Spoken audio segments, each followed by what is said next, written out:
Ladies and gentlemen, first of all, I would like to say thank you for the invitation. It's my great honor and pleasure to be here today. Today, I am very excited to present in this topic because it is quite difficult to explain what happening in our countries. Please don't hesitate to provide me suggestions. Your truth and feedback would be greatly appreciated as we work to improve our green area going forward. 40 years ago, when I was a child, every morning I went to school with my dad by taking on this task. My dad, he worked in the Department of Highway. He is in charge of road safety checks to find possible dangers, particularly near the highway. His staff always cut the whole tree like this, back to the middle of the stem. They always said that to prevent the dropping branch. However, the Department of Highway continued to receive a large number of complaints and requests for their liability in case when a tree causes an accident. In the last 10 years, urban tree awareness experiencing remarkable growth in Thailand, resulting in an increased demand for skilled professionals in arboriculture. If you pick up your smartphone and ask Google to hire someone to prune the tree in your backyard, you will get 119,000 results. Nearly all of the search results are shown as the man in the picture, sitting down on the stump without any PPE, even hard hat. Don't ask for his harness or chainsaw protective pants. There were nothing, neither skill nor knowledge of tree care professionals in our country before 2010. As a difficulty of this situation with very serious concern, I find myself driven by deep passion for doing something for the tree in our cities. 10 years ago, after I resigned from the Department of Forest, I started my new career as a lecturer in Kasetsart University and have gained hands-on experience in tree care. These tree workers balance themselves on the top of the tree with a driving chainsaw in their hand. They work tasks that is regularly observed even in the courtyard of five-star luxury hotel in Bangkok. Some accidents caused a severe injury. Unfortunately, some one of them will lose their life. In Thailand, we didn't concern of work safety in tree pruning job as same as many risky work who sometimes be out of luck. As seen on the screen, the man who is doing something. Can you guess what was he trying to do? On the back of his t-shirt, in green Thai alphabet, it means I am an arborist. The answer is he healing the wound by using a chisel and hammer to extract the wound and paint it with a colorful fungicide called methotrexate. I think some of you have the same question as me. Why cement is being pressed in the cavities at the base of the stem? The answer is they are truly believing that cement can strengthen and stabilizing the tree structure. This is the bald tree. This picture shows the common transplanted tree that are done in our countries. Without canopy, only a bare trunk, a few roots in very tiny soil volume. The dilemma is that customers have to pay for this ugliness tree, around $3,000 US. Some lathi was stolen from natural forest. Ladies and gentlemen, first of all, I would like to say thank you for the invitation. It's my great honor and pleasure to be here today. Today, I am very excited to present. Ladies and gentlemen,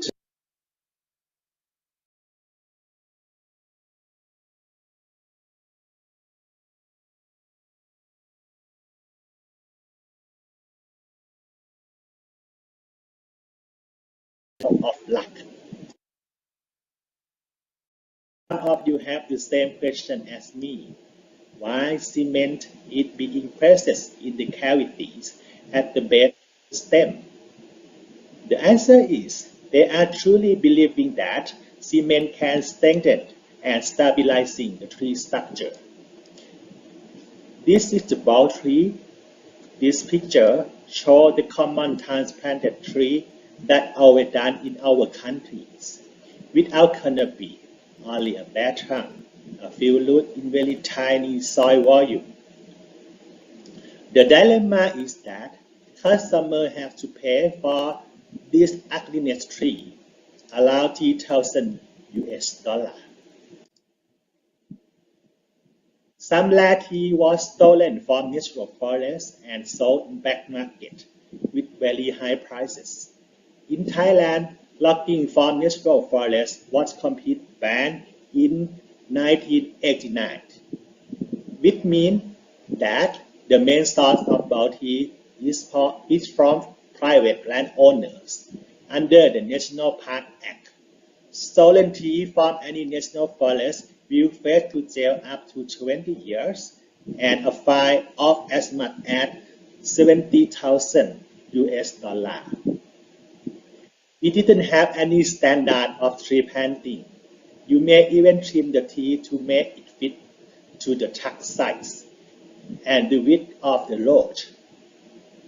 Sad but true, this type of tree is planted all around our countries, even in front of your hotel lobby or at the international airport gate. Trees in Bangkok were often cutting at the middle of the trunk. We try to call this in technically tree pruning. There has been growing unhappy on social media over the cutting of trees like this. Then the city hall who have responsibility to take care the tree would say that they fall onto car every year, so we try to prevent the tree from falling. After the cutting, new stem will grow. The trees are not standing dead. They are still alive. They try to prevent accident as they receive complaint.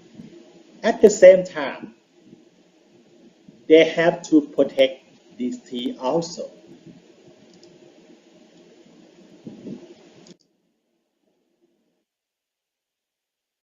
At that time, finding a fully qualified arborist is extremely difficult in Thailand, and upmarket customers such as the Royal Palace, Embassy, and upscale hotel, they haven't in-house arborist yet.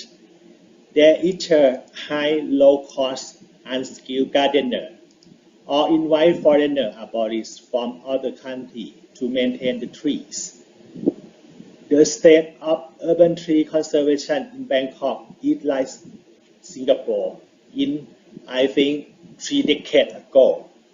Therefore, being the first certified arborist in a third world country is a pioneering role with the potential for positive impact.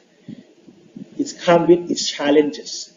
We didn't have any act upon urban tea before. I have to say that until today, we don't have any tea care professional standard or any policy to take care the rest of our tree. I want to illustrate some of my significant challenge. The tree climber living in the third world country were often facing too limited money and equipment. As you see on the screen, this cowboy cutting a tree with his bare foot and a running chainsaw on his hand. This high tech means by a professional arborist. In Thailand, the average of wages of tree worker with majority in tree pruning is around 14 US dollar a day, or lesser than 2 US dollar per hour. But the average wages paid for a tree pruning in the US was around 22 to 39 US dollar per hour. That means 10 to 20 times difference of wages between these two countries.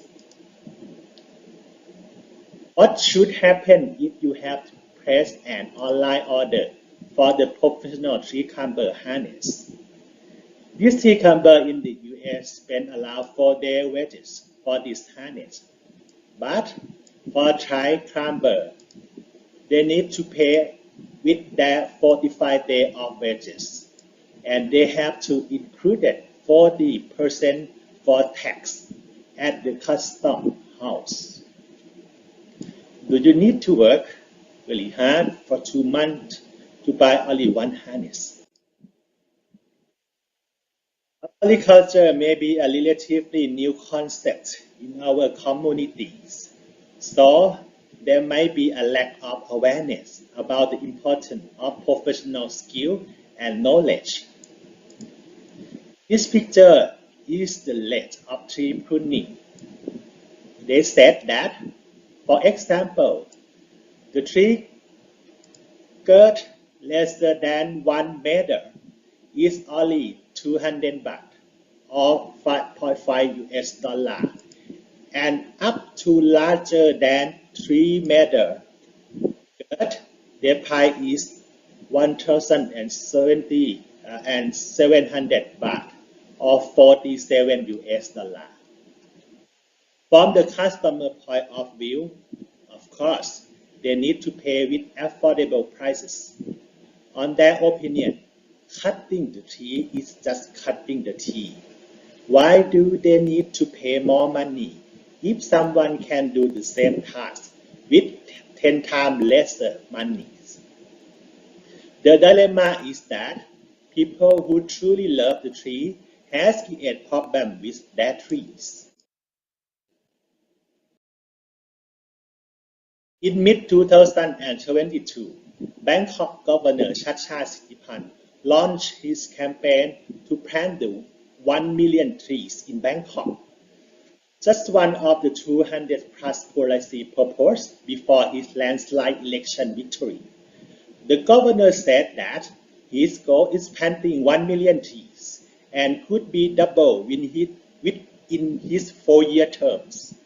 To address concern about tree maintenance, the governor has proposed to recruit professional arborists to provide Bangkok metropolitan staff with guidelines for appropriate tree care. But what comes next after the trees are planted? These strategies are essential for ensuring tree maintenance practice in Bangkok become more effective. Community engagement and trust building require genuine care, respect, and a long-term commitment to the well-being of the community. It is important to approach this process with sincerity and a willingness to learn from the community experience and perspective. It may take time. Demonstrating the benefit of arboriculture standard through practical application. Positive outcome is essential. Being the first certified arborist led me facing challenges in finding a network of mentors to exchange knowledge and experience in Thailand. Like this occasion, joining professional organization or association related to arboriculture field. However, building network may require extra effort and have persistent and proactive in reaching out to potential mentors. I was planted this tree close to the university campus in the southern part of Thailand when I was a freshman more than 20 years ago. On that time, we launched a campaign called the Greennet Universities. Last 2 months, I found these trees were cut down by someone, maybe the highway department. I guess there have been disagreement among government agencies on the responsibility for trees that located on the government area. Different agencies may have varying levels of expertise and knowledge about arboriculture and tree care. This can lead to disagreement about the best practice for tree maintenance. Poor communication between agencies can result in a lack of collaboration when it comes to the tree care. This can lead to inefficiency, duplication of effort, and conflict over responsibility. As you see on the screen, employer or client cannot separate. What was different between these two carvers? They have seen two workers who come up and do something on the trees. Therefore, tree worker can sometimes be undervalued due to economic considerations. Budget for tree maintenance may be limited. From a perception that is a low priority expense. Unlike some professionals that have formal certification or license, like engineer or doctor, tree worker may not always have standard and certification. Tree care industry in Thailand has not been separated in the construction industry, rendering such tree worker being a general worker only. Therefore, it is difficult to attract new blood to join the industry for the low wages as general workers. Thailand may experience challenges related to a lack of manpower in certain industrial sectors. This can be influenced by various factors such as population demographics shown on the screen. Thailand, like many other countries, become aging population with a declining birth rate. This demographic trend can lead to a small workforce. For example, the Bangkok Metropolitan Administration required to conduct annual tree assessment and tree pruning before the rain season. Unfortunately, there are only 5 arborists in Bangkok Metropolitan. This is the example of shortage in skilled manpower resources within the government agencies. What was I doing in this country? With dedication and effort to creating a meaningful legacy for my countries. I do hope it can have a lasting impact on the well-being to our next generations. Here are 10 potential actions I have been taken. I initiate discussion with relevant stakeholders, including government agencies, environmental organizations, academic institutions, and industry professionals. To building strong partnership was crucial for garnering support and expertise from various aspects. Above, I and Dr. Chacha Sittipan, the governor of Bangkok, contribute as a part of the members who launched his Green City campaigns. We are joining hands to help change in the capital for the better. And the bottom is a meeting between arborists from different sources to establish a collaboration for developing numerous projects over the next few years. A study to understand the best practice and requirement for international arborist certification. I tailor this standard to suit the unique environmental and urban challenges in Thailand. I wrote the first arboriculture textbook with more than 500 pictures in Thailand language. Include all of knowledge that arborists should know. Over 1,000 of copies were sold in the first year, and now I already prepare for the second edition. I encourage for the importance of professional arborists through workshops, seminars, and presentations to communicate the benefit of tree care professional for the health and longevity of urban trees. On screen is my TED Talk in the topic of who take care of tree. This title on the advertisement poster means the greatest talk ever. On screen is the tree line planted on the ISO of the road. It was cut back to the half of the stem by Department of Highway staff.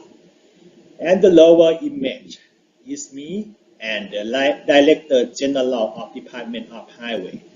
We discussed this problem and try to solving this problem together. We start training and workshop of tree care for their staff on this year and expand to our highway provincial office in the next year. I start my new subject, urban tree care, 3 years ago. The subject would cover a wide range of topics, for example, tree biology, tree identification, pruning technique, and safety protocols. From the knowledge they earned after graduate, some students will start their own business or got their job such as tree care or landscape planner. At present, most arboriculture courses are not being officially offered by education institutions yet. I'm a vice president of Thailand Arboriculture Association since 2016. Thailand Arboriculture Association is the first arboriculture organization who take care of the development and administration of arborist and tree climber examination for ensuring they were comprehensive enough to hold professional standards. Until today, close to 100 arborists and tree climbers all around Thailand approved by TAA. I established mechanism for continuously education and professional development for arboriculture knowledge and skill. I started the first tree climbing workshop in 2017, and now we have at least 5 workshops related to a field of arboriculture in each year. Number of persons requesting to join the program is growing well every year. Implementation mechanism to monitor and ensure arborist performance by establishing standards and code of ethics. This includes periodic assessment audit or continuing education requirement. I raise awareness in the community about urban tree care is crucial for several important reasons. By engaging with the government agency, the relevant municipal bodies, and the city developer community, by using many activities such as workshops, teaching, or online broadcasting. I encourage community members to seek out green space and educate them that urban trees provide a rich environment for childhood development. As the pioneer in arborist certification in Thailand, I likely serve as a mentor and source of inspiration for professionals in the field. I acknowledge and appreciate the contribution of tree care professionals by recognized for their hard work and dedication. I offer mentorship to aspiring arborists by sharing my knowledge, skill, and experience, and provide guidance on best practice, safety measures, and career development. In 2021, this idea was supported at the national level by the Thailand Professional Qualification Institute or TPQI, which approved and financially supported the creation of national arboricultural standard. We get collaborative from many partnerships to examine the possibility of a construction discussion for the creation of industry standard with international validity. This standard is the primary tool of detailed information for professionals worldwide. The national standard for the arboriculture industry was activated in January of 2023. This is very common tea species in Southeast Asia. We call Ansana of Badu. The science name is Pithelocarpus macrocarpus. This tree was cut down to a half of tree height. Some small branches and some few leaves remain on the lowliness trunks. The picture of this headless tree taken on the shopping street of Bangkok. And this picture was captured in midtown of Singapore. The huge tree with full size of canopy, expanding and full of shading on the street. Both trees are the same species, located in the same environmental condition. The one thing causing these two pictures look so contrasting is people's mindset. It is not too hard to look after our tea, but it's so hard to change their mind. Like a marathon, it is a long-distance race that demands endurance and pacing over a much greater distance. They require a long-term sustained effort rather than a quick or intense of activities. The progress may be gradual. Success may not be immediately. We have to focus on the big picture and not become discouraged by short-term obstacles. Meaningful achievement often require time and sustained commitment.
Good morning, ladies and gentlemen. The second day of ISATrop 2024 is going to start soon. First of all, thank you very much for watching Dr. Munfong's presentation. Before we begin this wonderful event, please allow me to remind you of the rules of conduct during the virtual symposium. Number 1, participants are not allowed to share the meeting ID and password of the Zoom meeting that we provided to other parties, so that participant meetings could be registered through our registration form. Number 2, participants are not allowed to enter the meeting room using 2 devices at the same time, for example, a mobile phone and a computer or a laptop. Number 3, participant registered as presenter or speaker or author must rename their Zoom name to abstract code _ full name _ affiliation. Number 4, participant registered as non-presenter must rename their Zoom name to full name _ affiliation. Number 5, participants must use virtual background attached during the event. Number 6, participants to fill in the attendance forms that will be provided during the registration session in the chat box.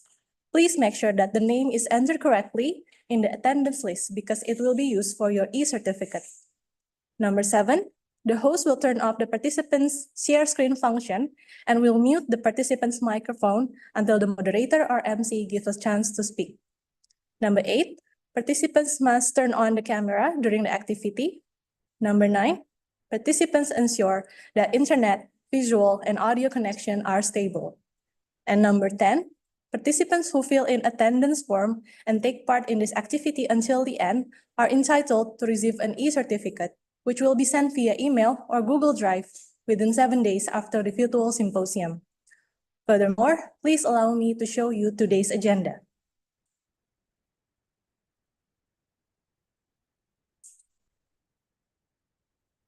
Assalamualaikum warahmatullahi wabarakatuh. Good morning from Indonesia, ladies and gentlemen, all distinguished participants.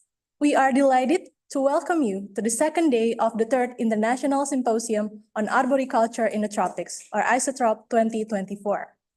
This event is organized by the Faculty of Forestry and Environment of IPB University in collaboration with the Indonesian Arboriculture Society and the Indonesian Engineers Association Indonesia.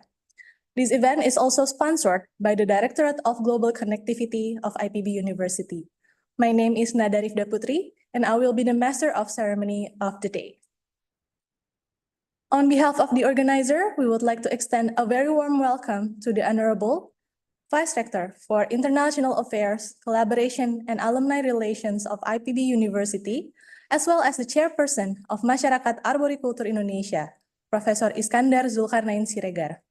The Honorable Dean of the Faculty of Forestry and Environment of IPB University, Professor Nareswara Nugroho, the Honorable Assistant Director of International Program Services on behalf of the Directorate of Global Connectivity, IPB University, Dr. Dordia Anindita Rotinsulu, the Honorable Vice Dean for Academic and Student Affairs of the Faculty of Forestry and Environment of IPB University, Professor Nur Farika Haneda, the Honorable Vice Dean for Resources, Cooperation and Development of the Faculty of Forestry and Environment, IPB University, Dr. Nandi Kosmariandi, the Honorable Chairperson of BKT HUT PII, Mr. Tony Hari Widiananto, the Honorable Keynote Speakers, Ms. Caitlin Polihan and Ms. Luana Vargas from International Society of Arboriculture, and Mr. James Isaacs from Three King Arboris, Auckland, New Zealand. The Honorable Chairperson of International Symposium on Arboriculture in the Tropics, or ISATrop 2024, Dr. Vivi Gus Dwianti, the Honorable ISATrop Scientific Committee, the Honorable all members of the Faculty of Forestry and Environment, IPB University, and last but not least, all dear participants and audiences. Ladies and gentlemen, we are now entering one of the main agenda of the event, which is the plenary session. In the session, we will invite 2 amazing keynote speakers. To start the session, let me introduce you to the first keynote speaker. Ms. Caitlin Polihan served as CEO and Executive Director for the International Society of Arboriculture, or ISA. She began her role as Executive Director in 2017, with the board adding the CEO title in 2020 to better reflect her leadership responsibilities. During her tenure, she has successfully led the organization relocation to Atlanta, Georgia, United States, initiated the modernization of ISA systems and operations, and has increased the global connectivity and accessibility of the association. Prior to joining ISA, she served as the 2024 Executive Director of the Council of Western State Foresters and the Western Forestry Leadership Coalition. In this role, she facilitated the development of the organization's strategic goals and agendas and worked with members and CWSF or WFLC staff to ensure the organization's success. Prior to this role, she was the CWSF or WFLC Governmental Affairs Director, where she was instrumental in the creation of key legislation and educating members and partners on legislative proposals and national policy with Western implication.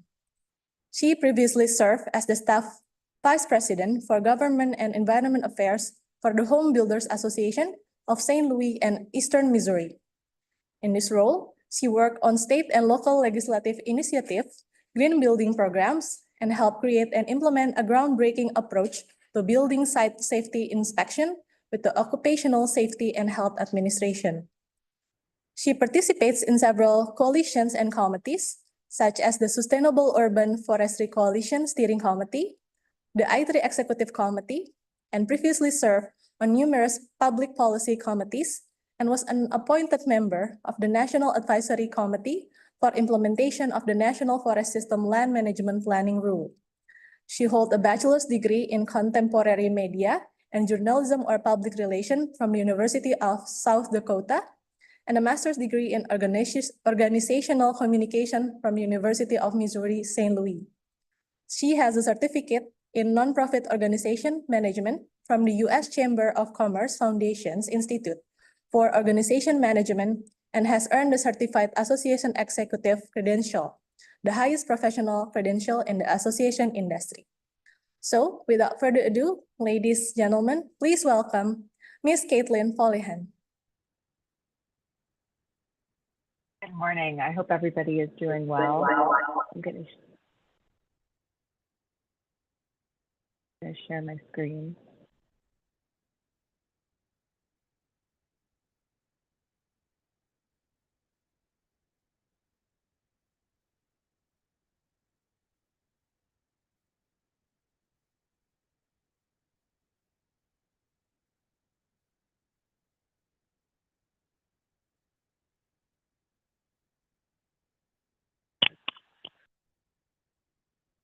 So good morning, everybody. I'd like to thank the faculty of the Forestry and Environment IPB University, the Indonesian Arboricultural Society, the Indonesian Engineers Association for this invitation to be with you at this third International Symposium on Arboriculture in the Tropics. I'm happy to be here and start off this second morning of your symposium focusing on something that I'm very passionate about, professional development. The theme of this meeting, building resilient cities and integrating arboricultural practices into sustainable development, is timely. Our world is becoming more urban, and resilient green cities are going to be key to ensuring the health of our communities and the planet in the future. As green space and trees are integrated into more modern cities, we're going to need professionals that understand how to care and maintain those resources, and that's going to be critical to ensuring our success moving forward. A bit about my background, and that was a great introduction, so thank you. I'm currently the CEO and Executive Director of ISA, and I do and have worked for many organizations that have natural resource topics that we worked on. And so most of my career has been focused on policy and government affairs, as well as the association management of organizations working in forestry and arboriculture. And during my tenure with ISA, our programs and the organization have really grown as the size and impact of our global network of arborists and urban foresters have grown.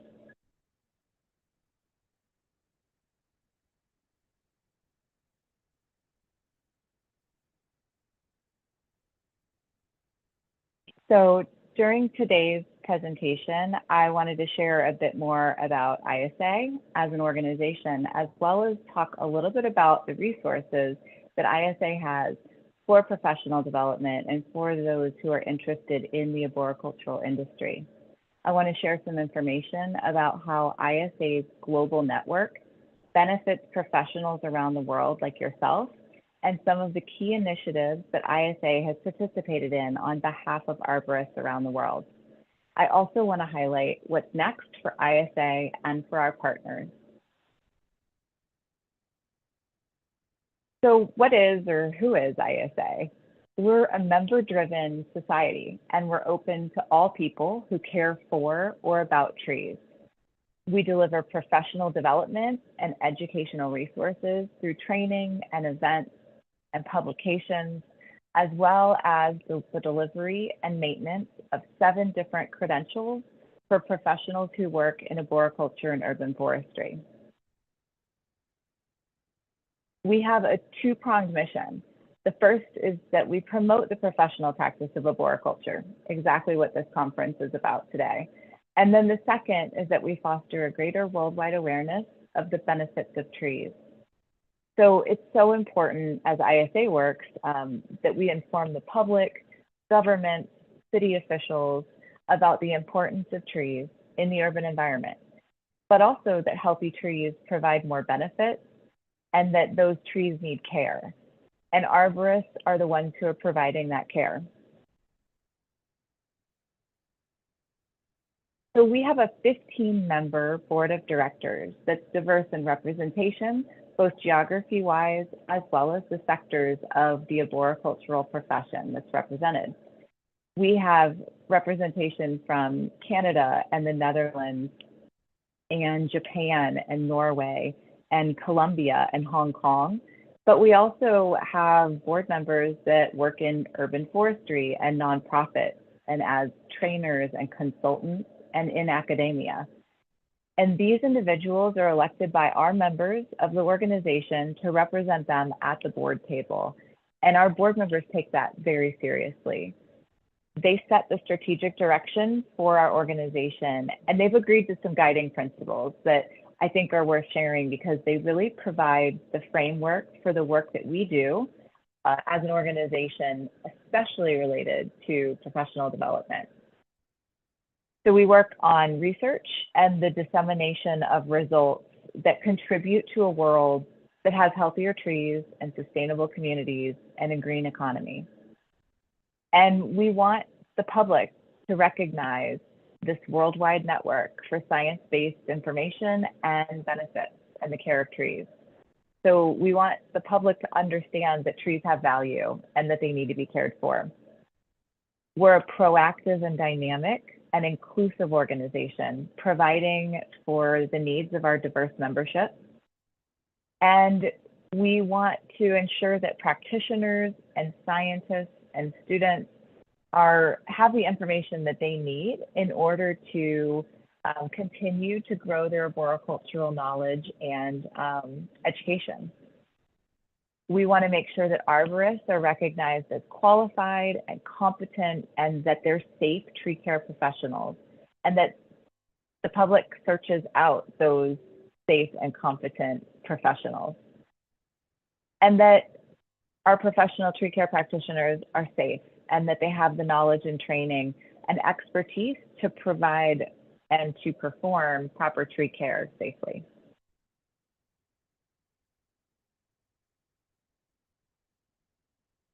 So those guiding principles that I laid out really help to steer the work that we do, but everything that ISA creates is supported by our member volunteers and our network of volunteers.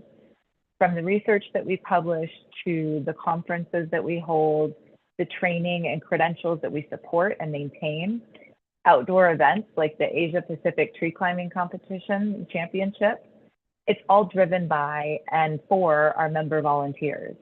And it helps us to make sure that anything that ISA does is informed by the professionals that are in the field and actually doing the work. It keeps us relevant, it helps us provide timely and important information, and ensures that our training is based on the needs that practicing arborists and urban foresters have. So that might be unusual in some professional development or academia settings, but arboriculture is an art and a science, and ensuring that our work is based on the current research and practice is critical. So our members form a global network of arborists and urban foresters that is over 25,500 people strong, with individuals in 70 countries. In fact, we have 3 in Indonesia right now. This network is so important to how we work towards our mission of promoting the professional practice. And it's the largest professional network of arborists and urban foresters. We hope that this continues to expand in the future. So that's an overview of who and what ISA is, but I would like to shift and talk a little bit about how ISA supports professional development in this industry. I highlighted the fact that we really want the public to understand what arborists do and why they should hire them. But we also work to create this strong network. And one of the most important ways I believe that ISA helps to develop professionals is through our standards and certification work. We develop industry-leading certifications and accreditations that have global recognition that help ensure that arborists have a high level of expertise, ethical conduct, and that people understand that they're professionals. As the only global body, accreditation body in arboriculture that has that global recognition, ISA works to promote best practices in tree care. And these credentials are recognized by employers and the industry itself, government officials, and the public as that person who holds that certification to be somebody who meets the necessary requirements to use the best practices when caring for trees. And somebody who holds a certification demonstrates that they have the knowledge and skills to properly care for trees, as well as a dedicated level of dedication to your profession and to a community. So they're continuing to build their knowledge and gain more education and training throughout their careers. ISA certification holders and qualification holders understand that that continued education is just going to help increase not only their expertise, but also advance their careers. Our certified arborist credential is accredited through the American National Accreditation Board to the ISO standards, so the International Standards Organization.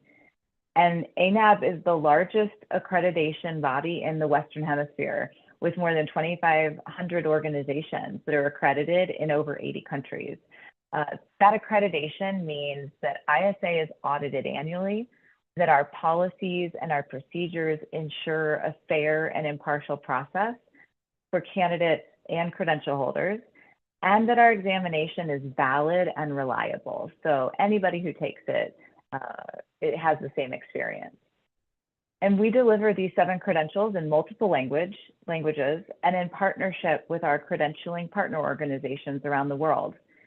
And I know that there's currently a discussion around having a national tree inspection standard in Indonesia, and engaging credential holders in that development, as well as potentially including certifications or their equivalents in the standard itself to definitely be part of that discussion. So ISA credentials show the public and the government representatives that an arborist has knowledge and training in specific areas. They can be a tool for training, they can be a tool for selecting employees, for companies, and we see that credential holders have lifelong commitments to professional development as they work to maintain their certification. And ISA's credentials evolve based on what the practitioners in the field need and in anticipation of what the future industry practitioners will need. So as individuals attain and then maintain these certifications, we see an increase in the general professionalism that then builds trust in the public and results in buy-in, and then they hire professionals in the future. So the global brand awareness that ISA certifications have helped to build create an understanding of professional arboriculture in places where the industry may not have even existed prior. So another way that ISA works to promote the profession and professional development is by promoting the importance of hiring skilled professionals. So if a government or a homeowner is hiring someone to work on their trees, we want them to hire a certified professional. So we host the treesaregood.org website for the public. And this website offers not only how you can find an arborist, but also how to verify that somebody holds a certification. And this is good for anybody who holds an ISA certification anywhere around the globe. And you can go to this website and look them up. We had over 1.6 million views last year just on that Find an Arborist tag. On this site, we also have brochures that are available for free download in multiple languages. And we've used that to provide information on tree care and best management practices for the public to help build that general awareness of best practices for tree maintenance and tree care. And these are available for anyone who wants to download them. They are free for use. And I hope that you will go to visit the site after this presentation and use this information.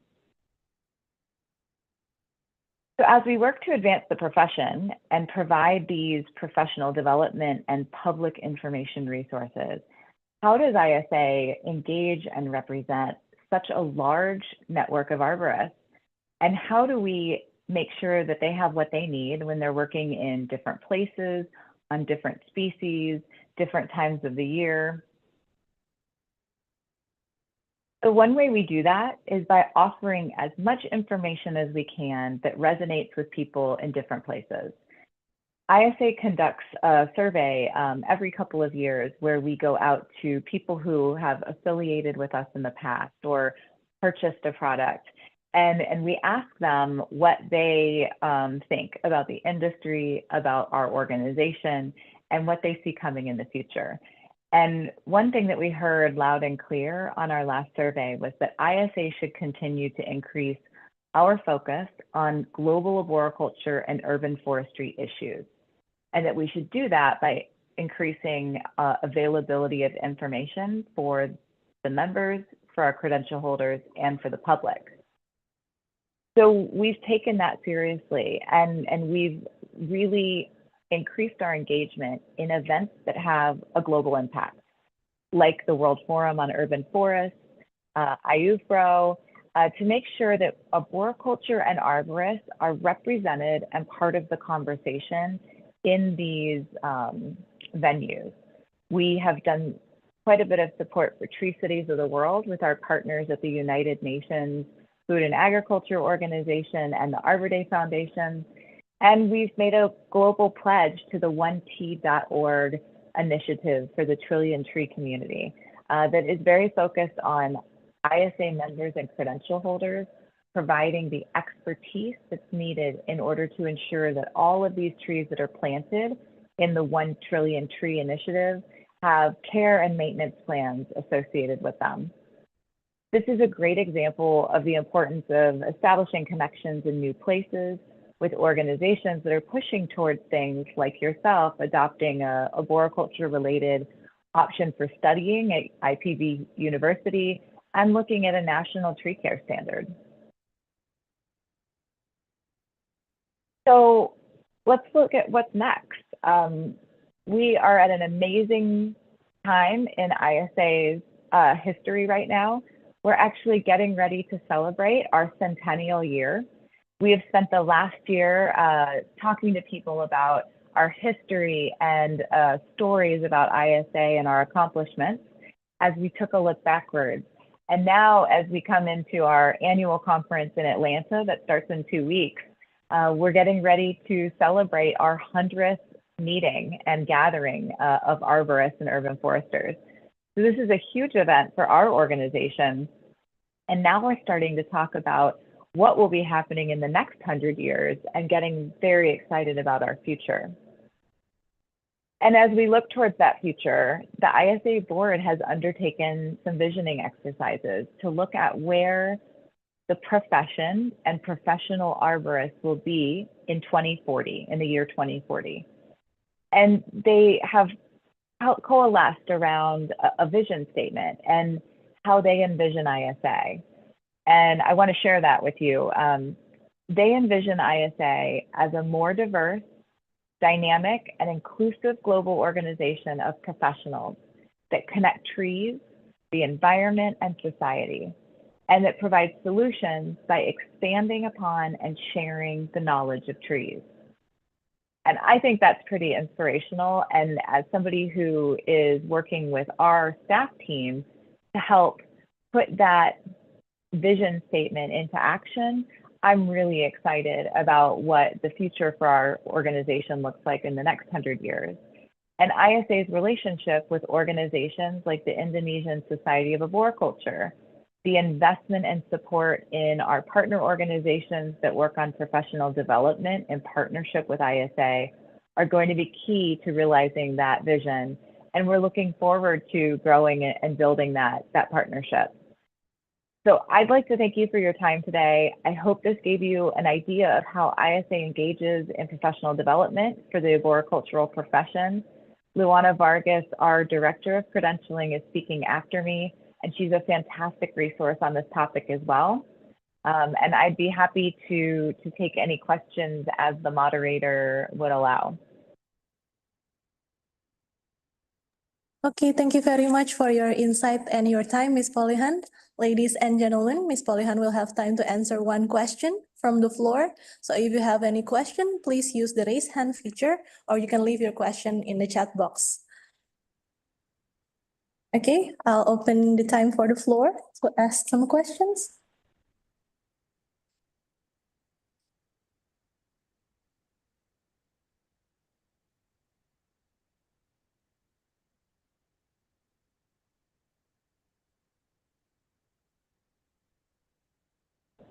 Wait for a moment until maybe someone's still preparing the question.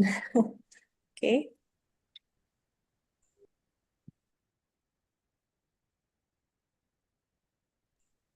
Good morning, Mr. Moderator. Yeah. Could I offer a short question? Yes, go ahead, Pat. Oh yeah.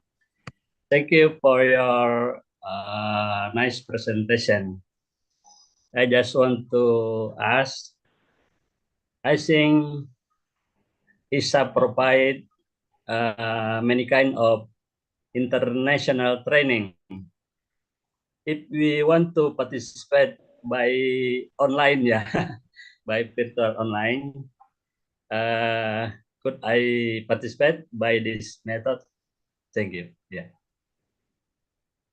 Absolutely. So we do provide quite a bit of online training that's available on our website.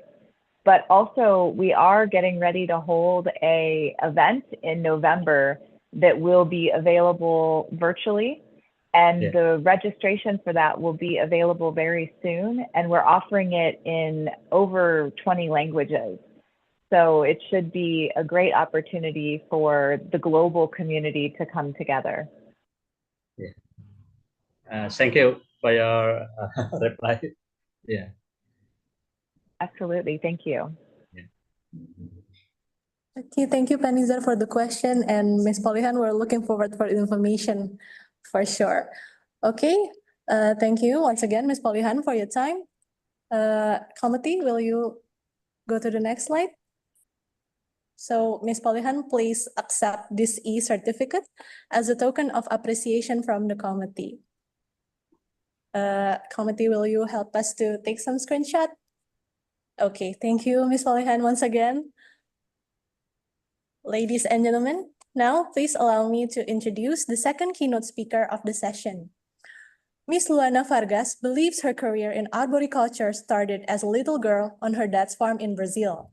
There, they planted many trees, such as golden trumpet trees, and she was constantly perched in one of the largest royal poincianas in the property to observe nature.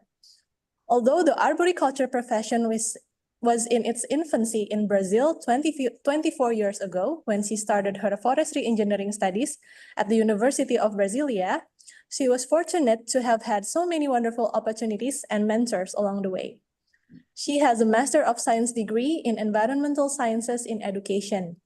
She is an ISA Board Certified Master Arborist and an ATD Certified Professional in Talent Development. Today, she is grateful to be part of the team who serve the International Society of Arboriculture's membership and over 50,000 credential holders throughout the world, and together help advance ISA's mission to promote the professional practice of arboriculture and foster a greater worldwide awareness of the benefit of trees. So, without further ado, ladies and gentlemen, please welcome Ms. Luana Vargas. Thank you for the kind introduction. Can you hear me? Yes, you're audible. Thank you. And I'm gonna start sharing my screen. Just give me a moment.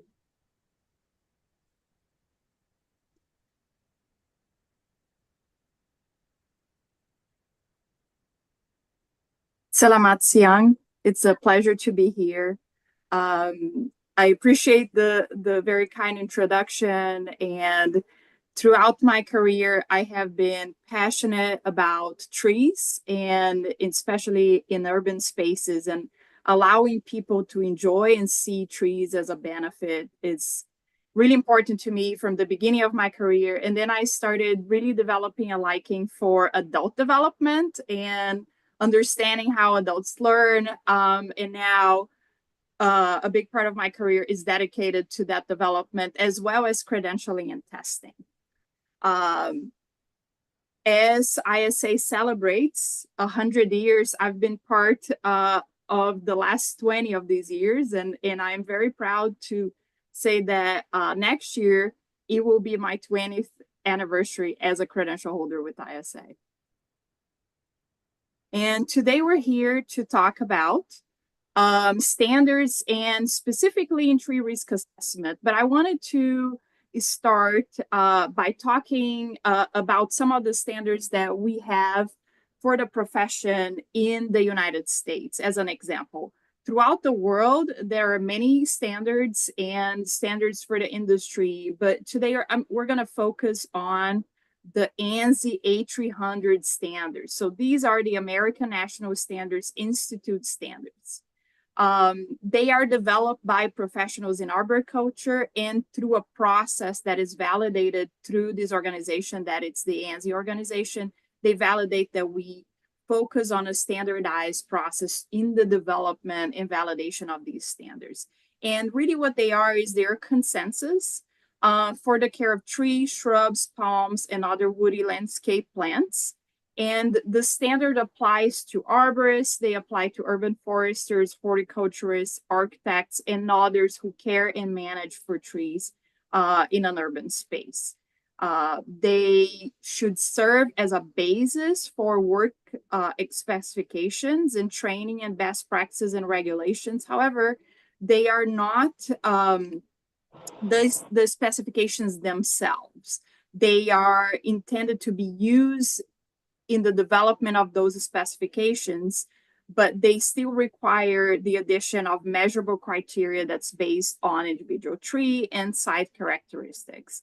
ISA serves as a member of the A300 committee, and through this role, we provide input in the review and revision as they are revised, usually on an average of every 7 years, in the revision of these standards in a periodic basis, and including the development of new standards when necessary. And also our membership and our credential holders, they participate in these committees and consensus making in the development of these standards.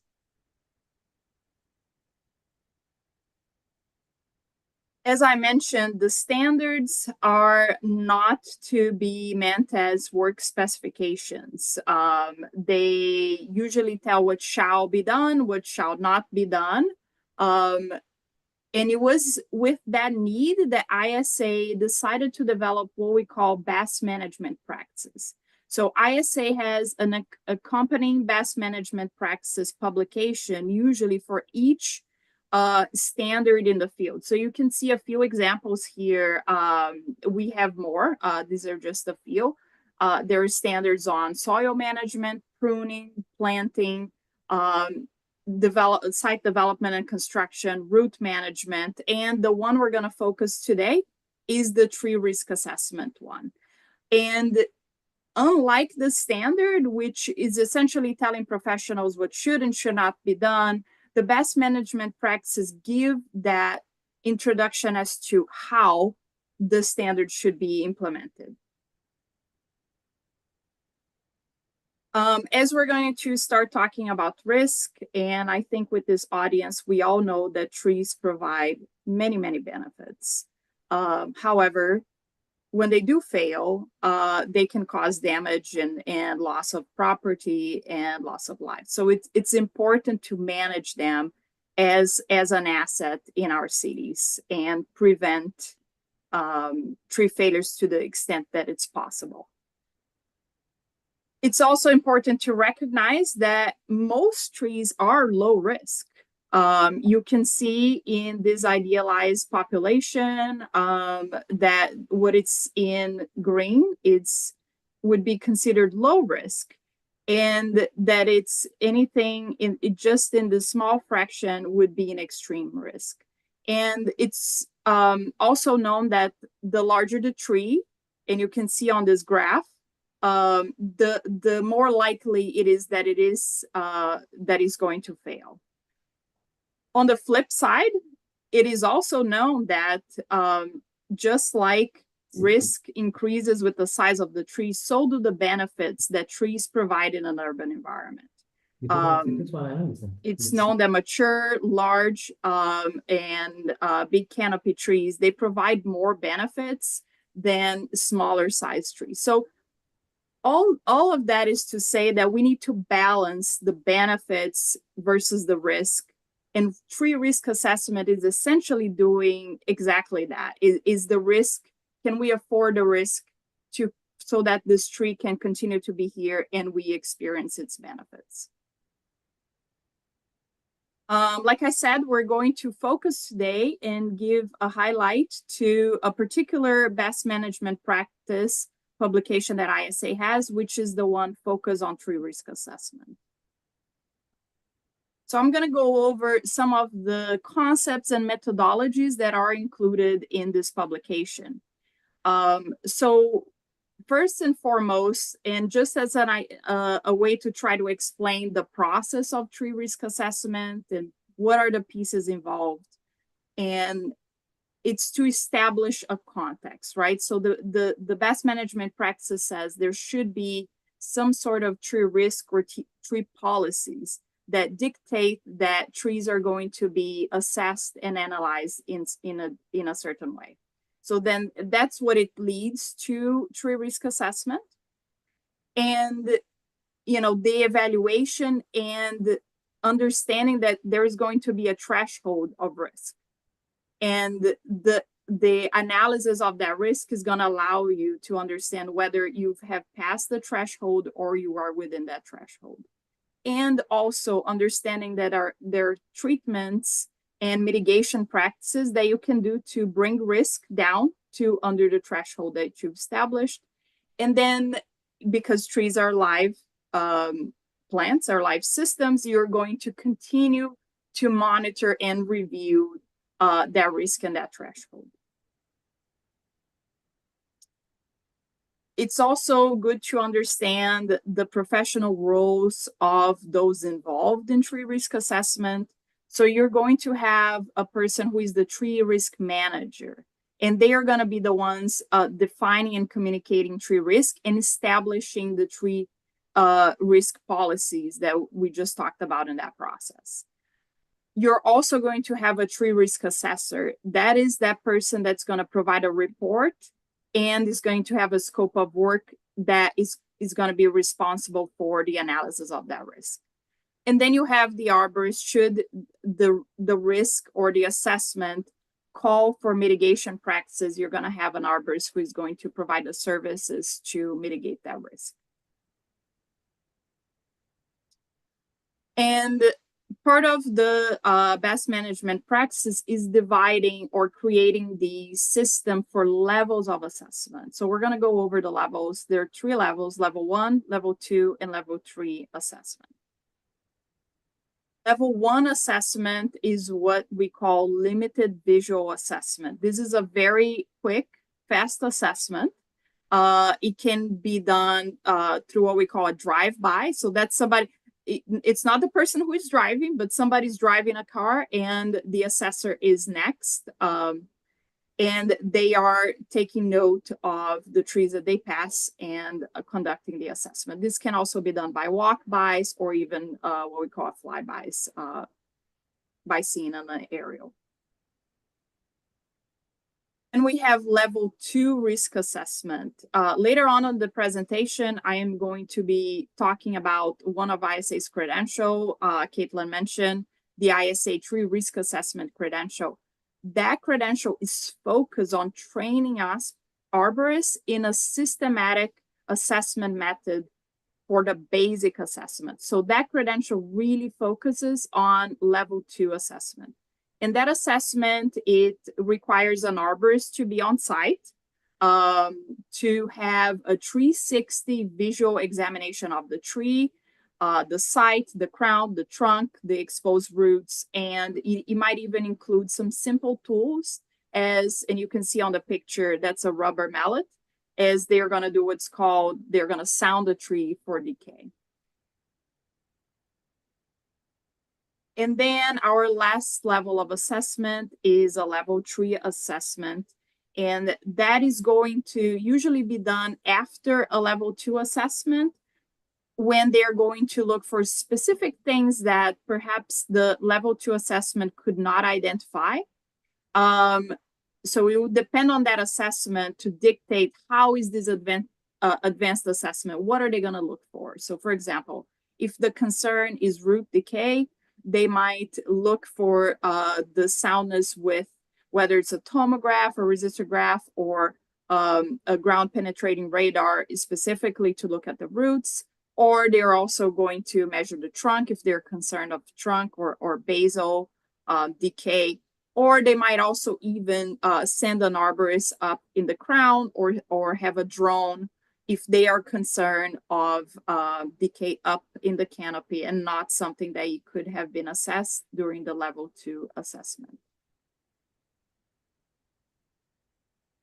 In all of those levels of assessment, what professionals are trying to gauge in that systematic process, they're trying to gauge the likelihood of failure, the likelihood that that failed part or a whole tree would impact a target. So as you can see in the picture here, the targets would be the cars or passerbyers coming in and out of this parking lot.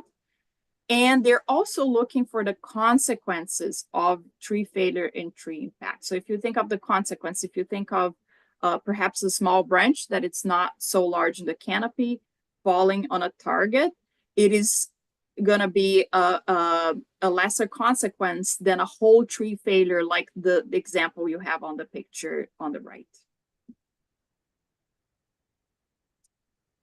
And what we're trying to do with tree risk assessment is really to become proactive instead of constantly being reactive, where you have a failure and then you're mitigating the tree when a failure already occurred. A tree risk assessment should allow you to deal with risk and provide mitigation of risk before any failures occur. So that is the whole goal and the point of assessment.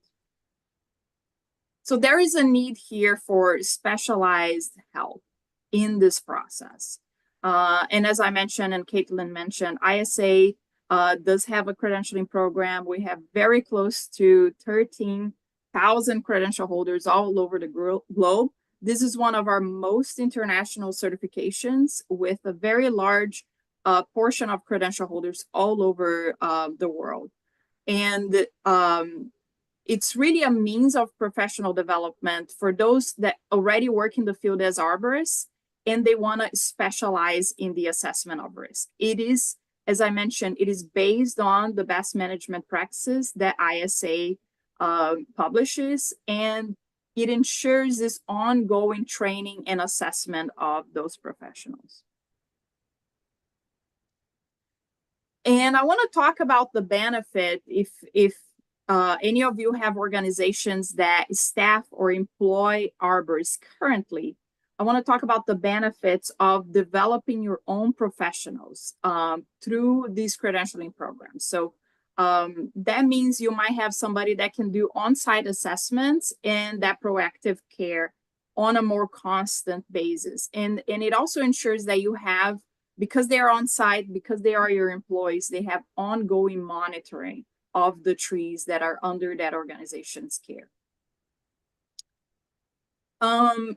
But there are organizations that they do not employ arborists, or maybe they employ arborists, but they really seek to hire trained professionals, whether it is to do an inventory and a level 1 assessment of the whole population of trees, and maybe based on that, decide which trees warrant level 2 and level 3 assessment.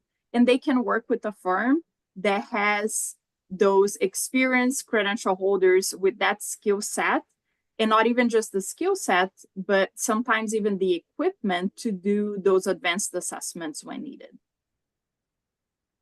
And these professionals, when contracted, they can also provide additional recommendations on risk mitigation, and even perhaps provide the risk mitigation, whether that's done through pruning, cabling, or tree removal. I want to have a little case study here just to sort of illustrate these concepts that we just talked about. So I'm going to walk through a scenario that is actually from a place I really love that I used to work. I used to work at a botanical garden that had many beautiful tree species. So this is a tree that I know in person. And it was assessed by an ISA tree risk assessment qualified arborist who was my colleague at the time. So I'm sharing this case. This is the scientific name is a Prosopis velutina. This is a desert adapted tree, as this tree was in the Desert Botanical Garden in Phoenix, Arizona in the US. This was an accession plant for those that work in botanical gardens. So this is an important plant. It's not a random tree, it's an assessed plant. And it was a session in 1992. It has a spread of 15 meters in height and 18 meters in spread. We're going to have some closer pictures, and then that's going to allow you to see that it's what we call multi-trunk tree. And the DBH was 91 centimeters, so almost a meter. And that was a concern. I'm trying to give, through this picture, we're trying to give an idea of targets here. This place that you're seeing in front of the tree is empty right now, but I recall very vividly when I was working there, this was one of the main gathering places. You could have live music, and they would play live music outside, and this would be the sitting area for those watching a live concert. This was also the place for weddings and other gatherings with board members for the garden. So they did host, even though the picture doesn't show, this is a space where they hosted many events. And it was a popular gathering area, even if there wasn't an event being held, just on visitation of guests. So we did, the arborist that works on site did a level 1 finding, and he found there was a significant split on between the multi-trunk features of the tree. There was some heavy loading in the canopy, and that was one of the parts of the assessment of the level 2 assessment. Also during the level 2, they found a major split with decay column in the base with a basal cavity. And again, they are concerned when they were seeing this because of the high occupancy on the fall zone for the tree. So all of this to say that the level 1 assessment warranted a level 2 assessment, and then the level 2 assessment and the fact that this is an accession tree, it is a tree that's providing shade in the desert environment. that is something that they want to keep the tree to the extent that they can, avoiding risk that cannot be tolerated. So they did, in light of all of that, they recommended a level 3 assessment. And the level 3 assessment was trying to answer the questions that I have in front of you. You know, how much is the decay? So the level 2 assessment allowed them to understand that there was decay, but not what the extent of decay was.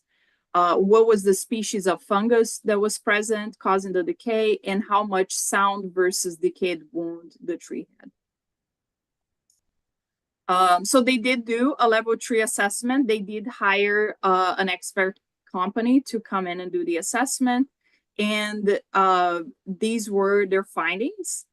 They were able to identify which kind of fungus it was. It was Ganoderma. And they did resistance drilling to the trunk. But they were found that there were significant wood in the multi-stem pattern that was still holding. So they did find decay.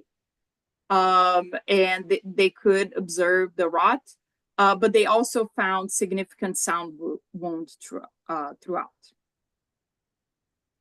So the decision after the level 3 assessment was to actually retain the tree and do some canopy reduction and do some cabling. Again, thinking of that proactiveness in the managing of the risk and the benefit, where you still are able to retain the tree, but manage the risk associated with it. So some of our main takeaways, if we can have here, is assessment is really important. And going through this process allows organizations and communities to really move from this fear of unknown, where you have a population of trees, but you don't know which ones are or could be problematic in terms of risk, and really assess them and have a defensible assessment and management plans that, even if for the occasion that you are going to have loss of life and property, by showing that you did have a process to assess and manage risk, that's also allowing you to say that you're taking a proactive nature in terms of risk. And also understanding that in order to do that, you need a qualified professionals that understand what tree risk assessment is and how risk mitigation can work. So training that staff continually and allowing them to continually monitor and assess those trees is really important. And understanding that trees are a valuable asset in the urban landscape, and that value, again, like risk, increase with size. So, you know, understanding that tree risk assessment can really help keep their health and longevity, hopefully for extending their lifespan in urban environments. I want to take this opportunity to thank my collaborators, my colleague, James Vidic at ISA. He's Director of Educational Products and Services. He helped me develop the part where I talked about standards and how they were developed. He's the one that works directly with these committees in developing these standards and publishing the best management practices I talked about. Dr. Thomas Smiley, he's President-elect of ISA, and he's a senior researcher for the Bartlett Tree Research Laboratories. And Ray Lyman-Cooler, he's part of our test committee, and he is the arborist responsible for trees and shrubs at the Desert Botanical Garden in Phoenix in the United States. So Terima kasih, Banyak. Thank you so much for the opportunity to be here and for the work that you do in your part of the world. If you want to learn more about ISA, please do so. Please visit our website. I also would welcome the opportunity to connect. So if you're on LinkedIn, please feel free to send a connection request. You also have my email on the screen. And I do have a handout that we prepared for another presentation, but it's very applicable to what I just discussed, and it talks about risk. So if you want to have access to that handout, the QR code on the screen will allow you to do that. Terima kasih, Ms. Vargas, for your time and your presentation. Ladies and gentlemen, Ms. Vargas will have time to answer one question from the floor. So you have any question, please use the raise hand feature or leave your question on the chat box. We'll wait for a moment.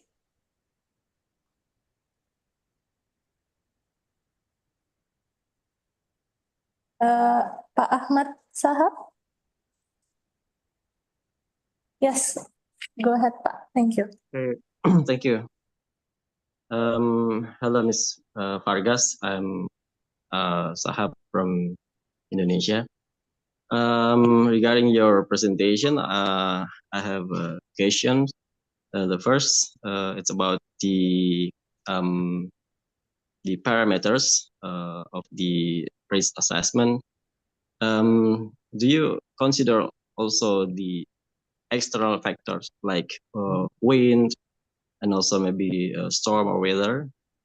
And then the second one, what is the output of the assessment? I mean, is there some categories of the risk level? And also one more, do we need to use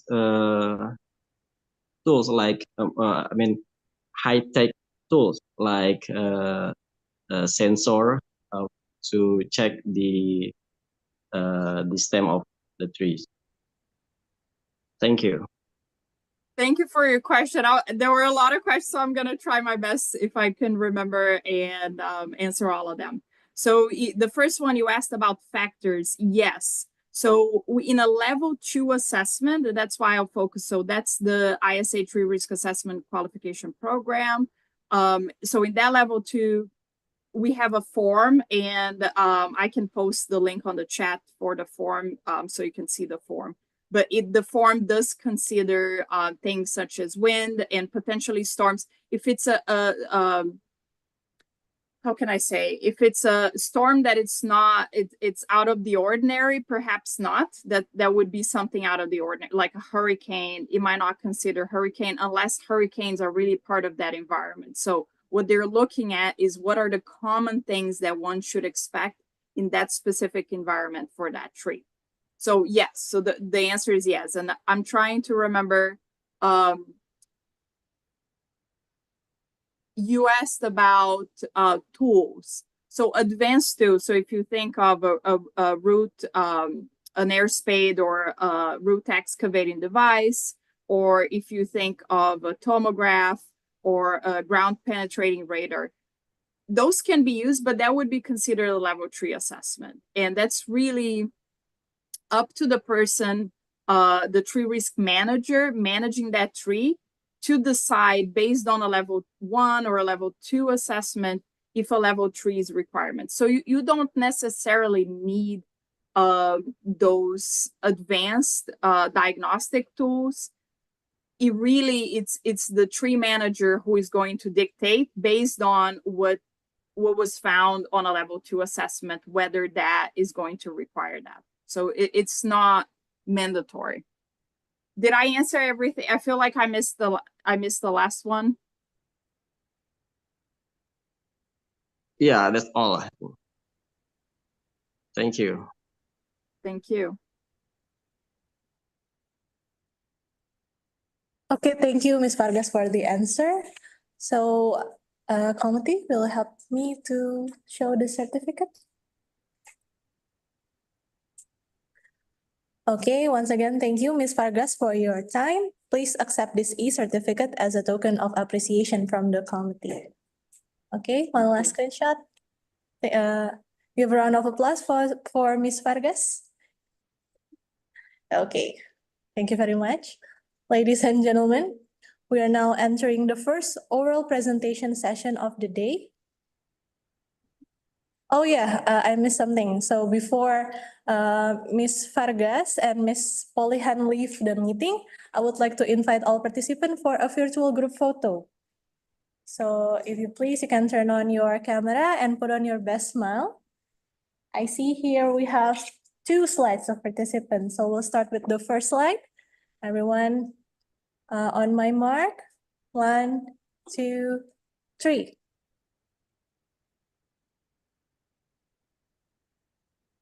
Okay.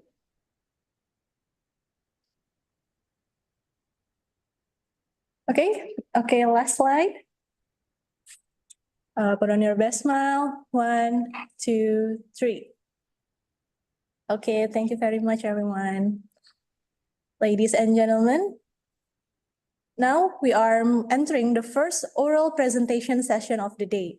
The session will be held in parallel, so now we will be separating all the participants to 4 breakout rooms that will be moderated by Mr. Tony Hariwidiananto from BKT HUT PII, Professor Nur Farika Haneda from IPB University, Dr. Kaswanto from IPB University, and Dr. Nizar Nasrullah, also from IPB University. The oral presenters and moderators will be assigned automatically by the committee to join the designated rooms. For the other participants, please choose the breakout room by yourself by clicking the breakout rooms button at the bottom of your Zoom screen. For those who are having trouble joining and moving rooms, please contact the committee through private chat. And also please note that you can move to other breakout rooms when the presentation in your room has ended. Please come back to the main room after all presentations in every room have ended. After this session, we are going to have a 1-hour break, so please be back at Zoom meeting at 1 p.m. Jakarta time. Have a fruitful session, everyone.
Mbak Nawal, boleh saya dipindahkan ke breakout room 4?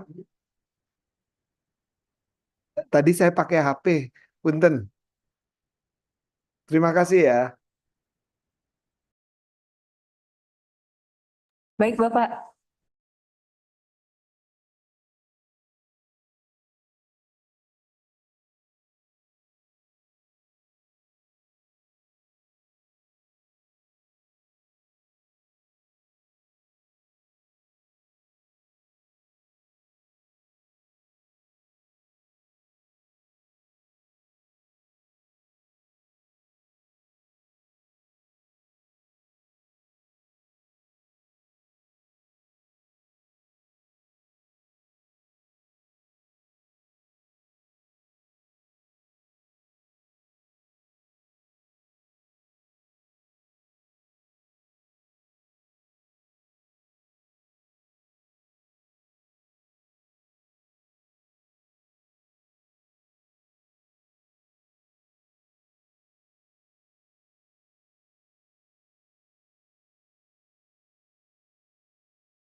start setelah Jumatan ya, setelah selesai ya.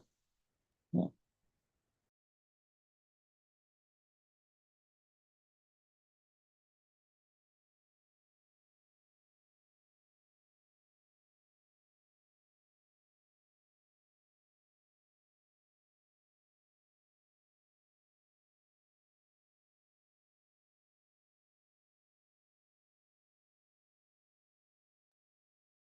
Hello, everyone. Welcome back to the main room. We are now having the break session for lunch. So please be back at the Zoom meeting at 1 p.m. Jakarta time. See you very soon, everyone.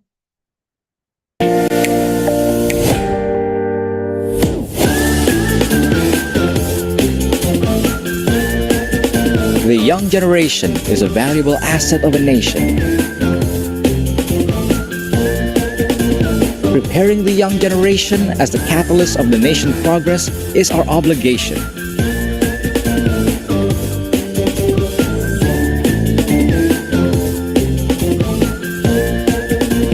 Of being a leader in strengthening the nation's dignity through superior higher education at the global level. In the field of tropical agriculture, marine, and biosciences.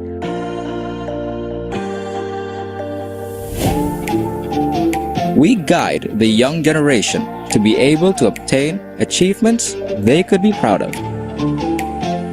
encouraging them to always learn from both the book and first-hand experiences, fostering their interests and talents in order for them to grow and be able to create, so that they can become the bright individuals who are ready to build the nation. Open-minded, possessing leadership qualities, self-confident, competitive, at the same time achieving, creative, and entrepreneurship-oriented, upholding sportsmanship, innovative, respecting the environment, respecting diversity,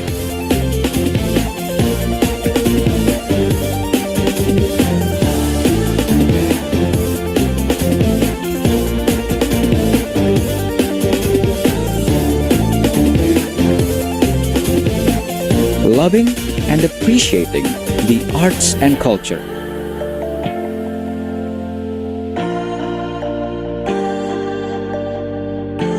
The energy of the youth, the energy of the nation.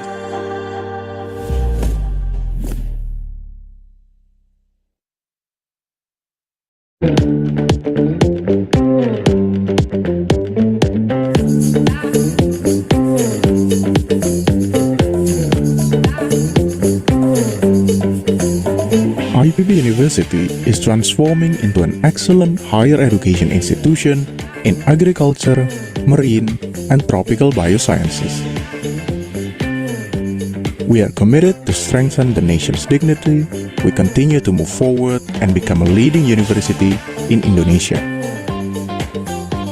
Not only at the national level, we continue to challenge ourselves to be the best at the global level, and has been consistently increasing our global rank. IPB University has faculties and schools that offer various programs to create a generation of excellence. To provide quality education and the best learning experience, IPB University pursues to advance both national and international accreditation and certification. Listed as the most prospective contributor of innovation in Indonesia, IPB University has research centers that facilitate research in various fields. By innovating perpetually, we can elaborate a sustainable quality of life. IPB University has registered hundreds of innovations, and the number just keeps growing. We breed youth entrepreneurs that drive the nation's independence in the future. IPB University contributes to build society by working with communities in various regions in Indonesia.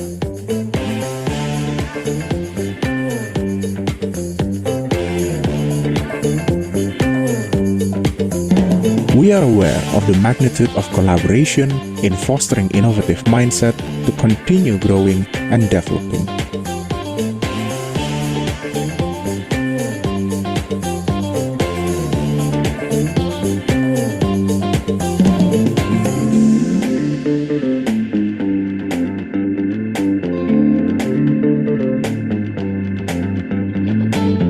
IPB University have and will continue to collaborate with diverse partners domestically and globally. IPB University continually contribute at the global level, immersed in consorts of international research and education development.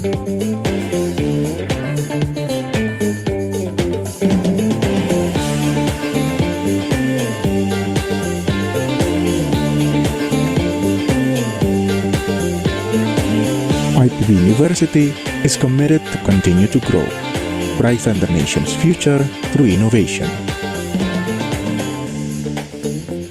IPB University, inspiring innovation with integrity.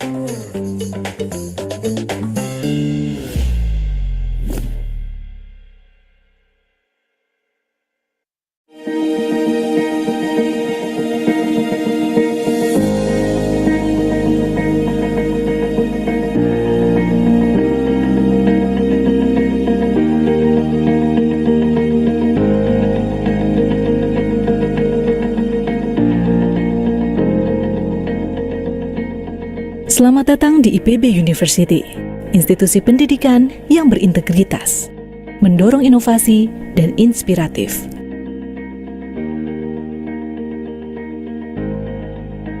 Di IPB University, kami percaya bahwa pendidikan adalah kunci untuk mengatasi tantangan masa depan. Didukung dosen yang ahli di bidangnya, kami berkomitmen untuk memberikan pendidikan berkualitas. Mahasiswa kami adalah agen perubahan. Kami menginspirasi mahasiswa untuk menjadi pemikir kreatif, pemecah masalah, dan pemimpin yang siap menghadapi tantangan masa depan. Kami memahami pentingnya pengembangan kepemimpinan dan keterampilan sosial. Berbagai kegiatan dan kesempatan mengasah jiwa kepemimpinan terbuka bagi mahasiswa kami. Kami berkomitmen untuk terus memberikan kontribusi positif bagi masyarakat dunia melalui hasil penelitian dan inovasi yang relevan dan berdampak.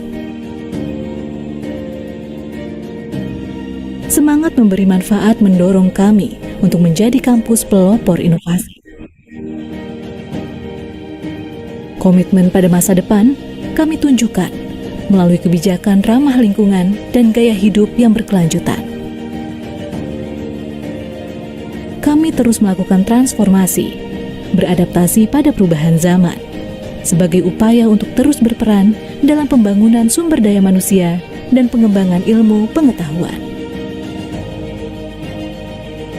IPB University memanggil semua pencari ilmu, pemimpin masa depan, dan pemeluk mimpi untuk meretas jalan menuju kebijaksanaan, keberlanjutan, dan kemajuan bangsa. Mari berjalan bersama kami, menyemai ilmu, menciptakan masa depan.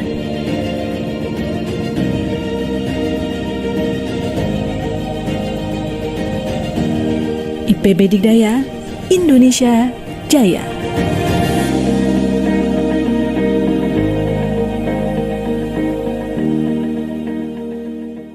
Halo Sobat IPB, selamat datang di Fakultas Kehutanan dan Lingkungan IPB University.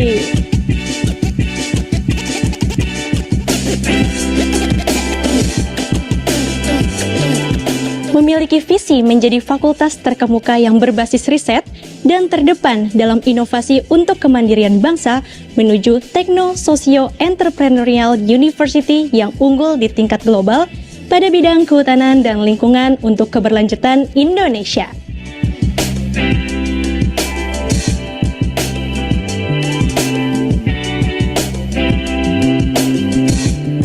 Bersama saya Hafiza Rizky, mari mengenal lebih dalam Fakultas Kehutanan dan Lingkungan IPB University. Fakultas Kehutanan dan Lingkungan IPB University memiliki 4 program studi, di antaranya program studi Manajemen Hutan, program studi Teknologi Hasil Hutan, program studi Konservasi Sumber Daya Hutan dan Ekowisata, serta program studi Silviculture. Fakultas IPB University telah menorehkan prestasi gemilang dalam berbagai aspek pendidikan dan penelitian. Salah satunya menjadi fakultas kehutanan terbaik di Indonesia, serta mengalahkan beberapa kampus terbaik dunia.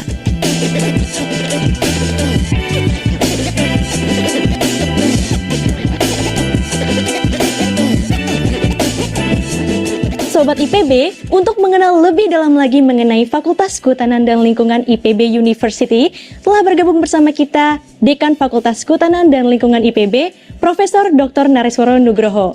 Selamat pagi, Bapak. Selamat pagi, Visa. Bagaimana kabarnya? Alhamdulillah. Visa bagaimana? Alhamdulillah luar biasa, Oke, Pak. selamat datang di Fakultas Kehutanan dan Lingkungan. Terima Silakan duduk, kasih. Visa. Ada yang bisa Baik, dibantu Bapak. nih? Iya, Pak. Langsung aja nih, Pak. Kita Iya. mau ngobrol-ngobrol soal Boleh. Fakultas IPB. Silakan. Mungkin teman-teman di rumah pada penasaran dengan penerimaan mahasiswa tahun lalu, Pak, di Oke. Fakultas IPB. Kira-kira seperti apa tuh, Pak? Ya, tahun lalu Fakultas Kehutanan dan Lingkungan IPB menerima sekitar 440 mahasiswa. Itu terbagi di 4 prodi atau program studi. Di prodi Manajemen Hutan, di prodi Teknologi Hasil Hutan, kemudian di prodi Konservasi Sumber Daya Hutan dan Ekowisata, serta prodi Silviculture. Dan tahun depan tentu saja kita menambah peluang dengan menambah kuota menjadi 490 orang. Nah, ini kesempatan bagi putra-putri terbaik bangsa untuk bergabung di Fakultas Kehutanan dan Lingkungan IPB. Wah, berarti untuk tahun lalu sendiri itu cukup antusias ya, Pak, calon Iya. mahasiswa untuk masuk Hutan. Ya, luar biasa banyaknya karena keketatan kita ini lumayan baik. Di kelas menengah untuk KSH itu yang paling populer dengan 1:10, kemudian 1:9 di MNH, kemudian 1:8 untuk THH dan Silviculture. Wah, menarik nih. Nah, kita juga udah tahu nih, Pak, kalau IPB University ini memiliki berbagai keunggulan pada tiap fakultas dan program studinya. Lalu seperti apa keunggulan Fakultas Kehutanan dan Lingkungan IPB dibandingkan dengan Fakultas Kehutanan di kampus lain? Baik, di Fakultas Kehutanan dan Lingkungan, khususnya di IPB, kita punya 4 program studi tadi seperti dijelaskan. Beda dengan Fakultas Kehutanan di Indonesia lainnya, itu hanya 1 prodi. Jadi selain itu juga kita oleh THE World University Ranking, kita masuk 51 terbaik dunia untuk bidang Agriculture and Forestry. Nah, forestry kan kehutanan ya. Iya, Pak. Dan ini juga kalau di Asia Tenggara kita nomor 1. Wah, luar biasa. Dan di Asia kita nomor 6. Jadi itu prestasi internasional yang luar biasa. Kalau mahasiswa, nanti calon mahasiswa bisa bergabung dengan kami. Wah, berarti banyak sekali keunggulan yang dimiliki Fakultas Kehutanan dan Lingkungan ya, Pak. Dan tadi salah satunya kita menjadi Fakultas Kehutanan terbaik di Indonesia. Betul. Dan satu-satunya yang memiliki 4 program studi. Betul, dan semuanya sudah terakreditasi internasional. Wah. Ya, di 3 departemen, MNH, Silviculture, dan KSH itu terakreditasi oleh ASIIN, di THH oleh SWST, Society of Wood Science Technology dari Amerika Serikat. Wah, luar biasa. Berarti memang banyak sekali keunggulan yang kita miliki ya, Pak ya. Dan ngomong-ngomong nih, Pak, boleh nggak sih kalau kita keliling untuk melihat-lihat fasilitas yang dimiliki Fakultas IPB? Oke, baik, silakan. Ayo, Oke, bisa let's go. kita keliling bersama-sama. Siap, Bapak.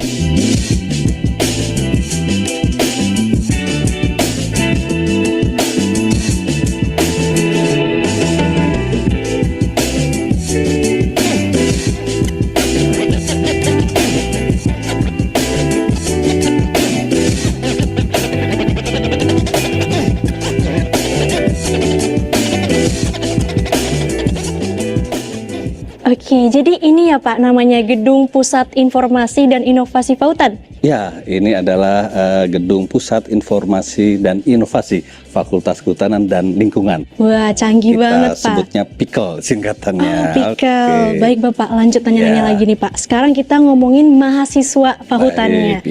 Kira-kira seperti apa aktivitas perkuliahan mahasiswa Fahutan, baik di dalam kelas maupun di luar kelas? Baik, Fakultas Kehutanan dan Lingkungan tentu saja memberikan suasana akademik yang kondusif bagi mahasiswa untuk mengembangkan potensi dirinya, baik itu kuliah dan praktikum. Jadi untuk membuat kompetensi hard skill dan soft skillnya agar bisa nanti diterima di bekerja dimanapun.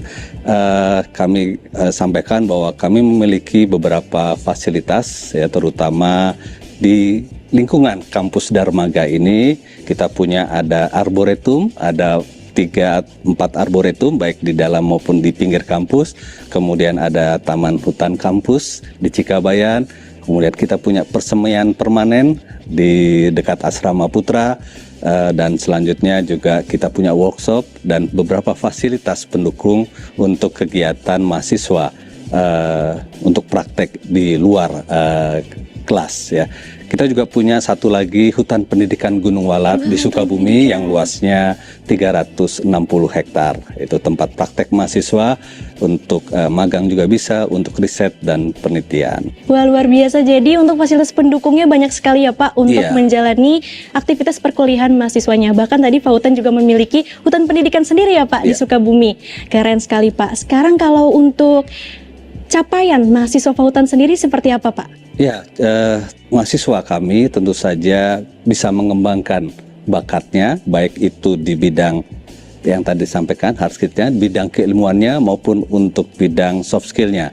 Jadi mahasiswa kami diberi kesempatan untuk mengembangkan dirinya, untuk ikut conference misalnya di dalam maupun di luar negeri, pertukaran mahasiswa, kemudian juga mengikuti ajang-ajang kompetisi seperti kreativitas mahasiswa. Kita turut menyumbangkan medali untuk IPB, untuk kejayaan IPB, dan tentu saja prestasi-prestasi di bidang olahraga, seni, dan budaya. Wah, luar biasa. Jadi Fahutan juga ikut serta dalam PKM Pimnas ya Pak ya, kita eksis di sana. Kemudian kalau tadi banyak capaian-capaian mahasiswanya, tentunya lulusannya, alumninya mungkin keren-keren juga ya Pak. Nah, bagaimana Pak potensi lulusan Fahutan IPB sendiri? Dengan kompetensi yang mumpuni, lulusan Fakultas Kehutanan dan Lingkungan sebenarnya tujuan utamanya menciptakan future leader. Future leader itu adalah pemimpin masa depan. Jadi dia akan bisa yang pertama mengembangkan dirinya untuk bekerja. Kalau bisa ini tentu saja yang paling banyak adalah di sebagai ASN di berbagai kementerian KLHK, Kementerian Lingkungan Hidup dan Kehutanan, Kementerian Perindustrian, di Bappenas, di BUMN, di situ ada Perhutani, Inhutani. Di swastanya juga kita punya beberapa HPH dan HTI, jadi hak pengusahaan hutan dan hutan tanaman industri. Kemudian juga di berbagai LSM, lembaga swadaya masyarakat atau NGO, di berbagai media sebagai wartawan juga bisa.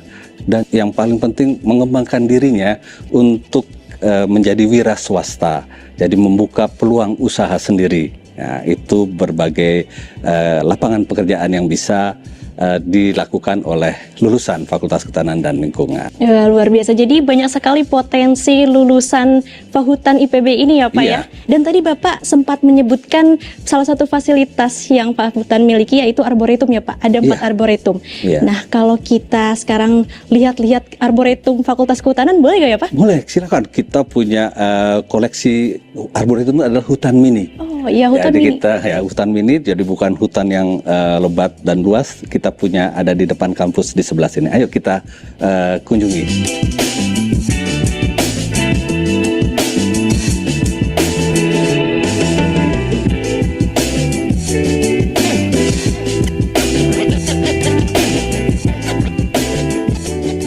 Nah, Sobat IPB, saat ini saya dengan Profesor Nareswara Nugroho sedang berada di Arboretum Fakultas Kehutanan dan Lingkungan IPB University.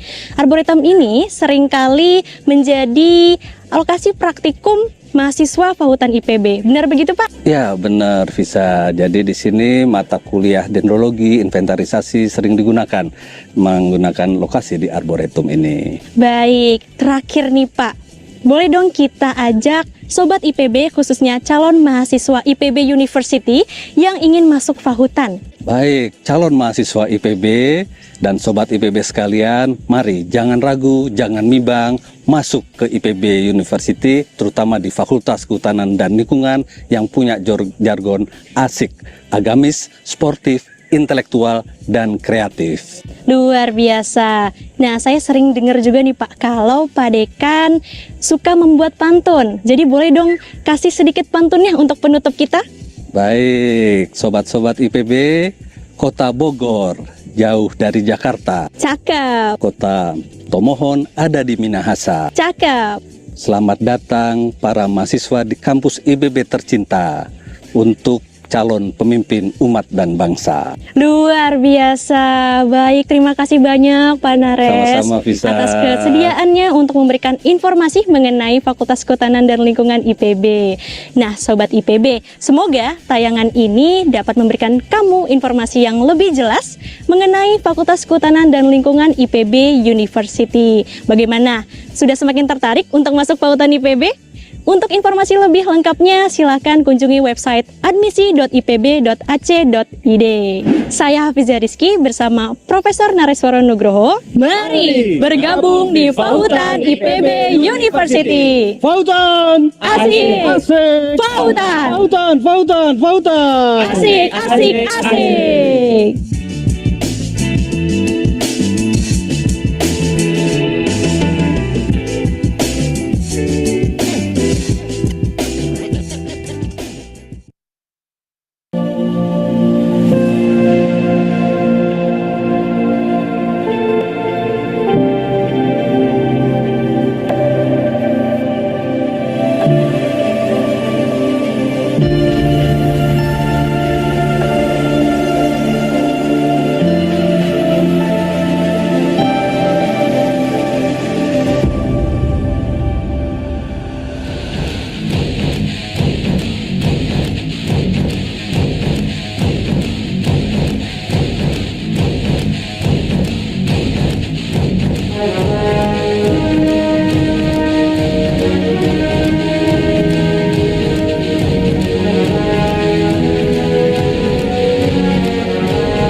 young generation is a valuable asset of a nation. Preparing the young generation as the catalyst of the nation's progress is our obligation.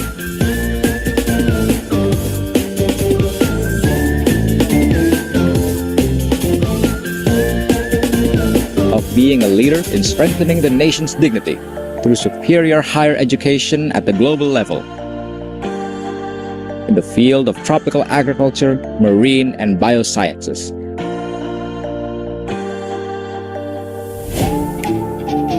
We guide the young generation to be able to obtain achievements they could be proud of,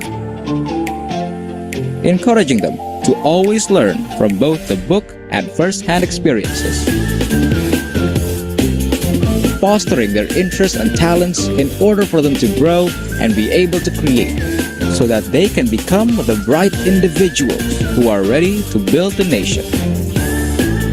Open-minded, possessing leadership qualities, self-confident, competitive, at the same time achieving, creative, and entrepreneurship-oriented, upholding sportsmanship, innovative,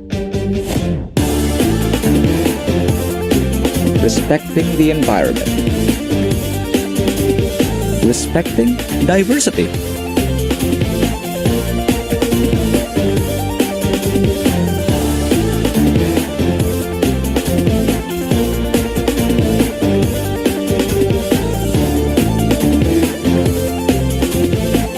loving and appreciating the arts and culture.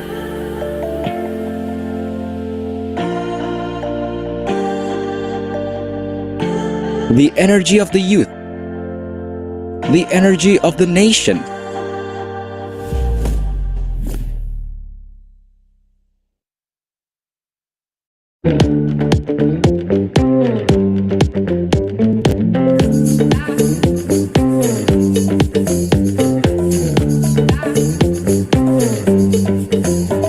IPB University is transforming into an excellent higher education institution in agriculture, marine, and tropical biosciences.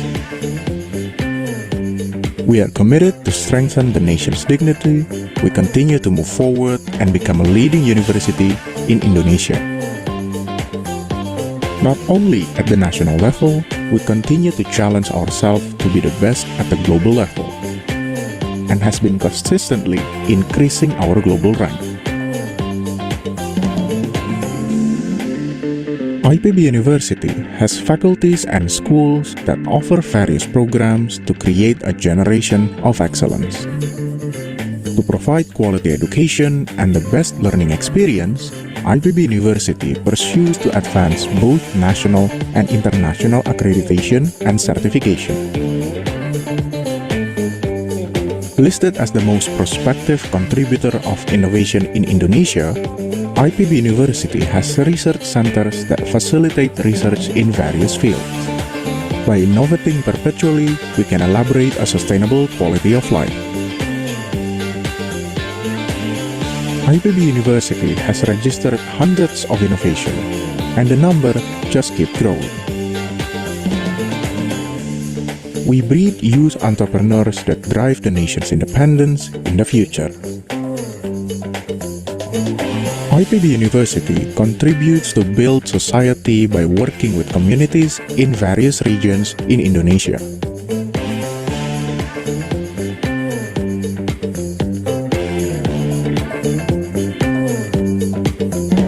We are aware of the magnitude of collaboration in fostering innovative mindset to continue growing and developing.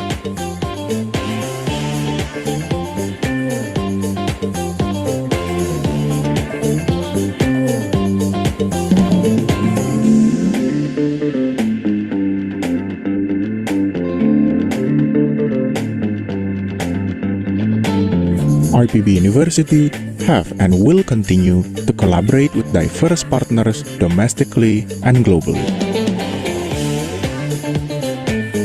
IPB University continually contribute at the global level. immersed in consorts of international research and education development.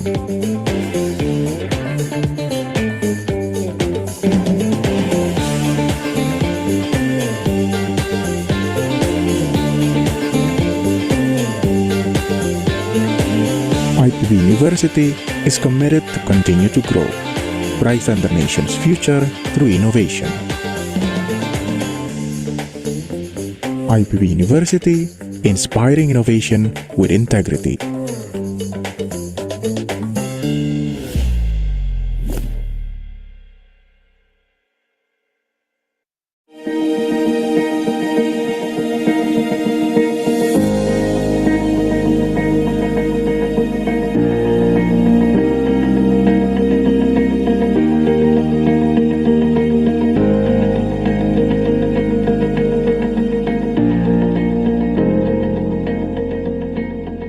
Selamat datang di IPB University, institusi pendidikan yang berintegritas, mendorong inovasi dan inspiratif.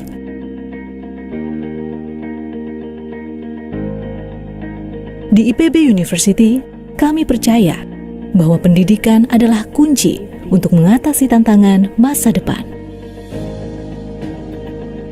Didukung dosen yang ahli di bidangnya, kami berkomitmen untuk memberikan pendidikan berkualitas. Mahasiswa kami adalah agen perubahan. Kami menginspirasi mahasiswa untuk menjadi pemikir kreatif, pemecah masalah, dan pemimpin yang siap menghadapi tantangan masa depan. Kami memahami pentingnya pengembangan kepemimpinan dan keterampilan sosial. Berbagai kegiatan dan kesempatan mengasah jiwa kepemimpinan terbuka bagi mahasiswa kami. Kami berkomitmen untuk terus memberikan kontribusi positif bagi masyarakat dunia melalui hasil penelitian dan inovasi yang relevan dan berdampak. Semangat memberi manfaat mendorong kami untuk menjadi kampus pelopor inovasi. Komitmen pada masa depan kami tunjukkan melalui kebijakan ramah lingkungan dan gaya hidup yang berkelanjutan. Kami terus melakukan transformasi, beradaptasi pada perubahan zaman, sebagai upaya untuk terus berperan dalam pembangunan sumber daya manusia dan pengembangan ilmu pengetahuan. IPB University memanggil semua pencari ilmu, pemimpin masa depan, dan pemeluk mimpi untuk meretas jalan menuju kebijaksanaan, keberlanjutan, dan kemajuan bangsa. Mari berjalan bersama kami, menyemai ilmu, menciptakan masa depan.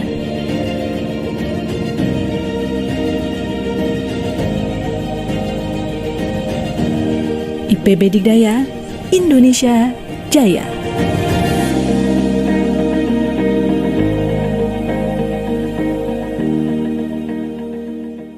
Halo Sobat IPB, selamat datang di Fakultas Kehutanan dan Lingkungan IPB University.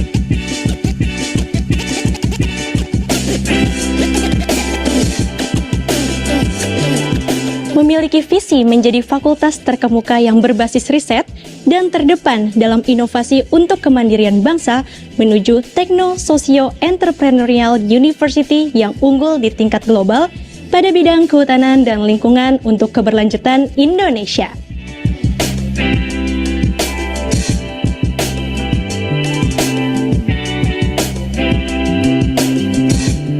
Bersama saya Hafiza Rizky, mari mengenal lebih dalam Fakultas Kehutanan dan Lingkungan IPB University. Fakultas Kehutanan dan Lingkungan IPB University memiliki 4 program studi, di antaranya program studi Manajemen Hutan, program studi Teknologi Hasil Hutan, program studi Konservasi Sumber Daya Hutan dan Ekowisata, serta program studi Silviculture.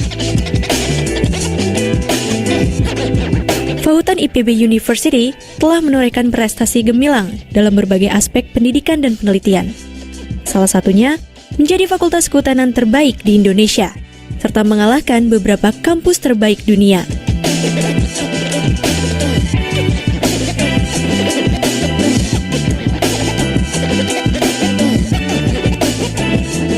Sobat IPB, untuk mengenal lebih dalam lagi mengenai Fakultas Kehutanan dan Lingkungan IPB University, telah bergabung bersama kita Dekan Fakultas Kehutanan dan Lingkungan IPB, Profesor Dr. Nareswara Nugroho.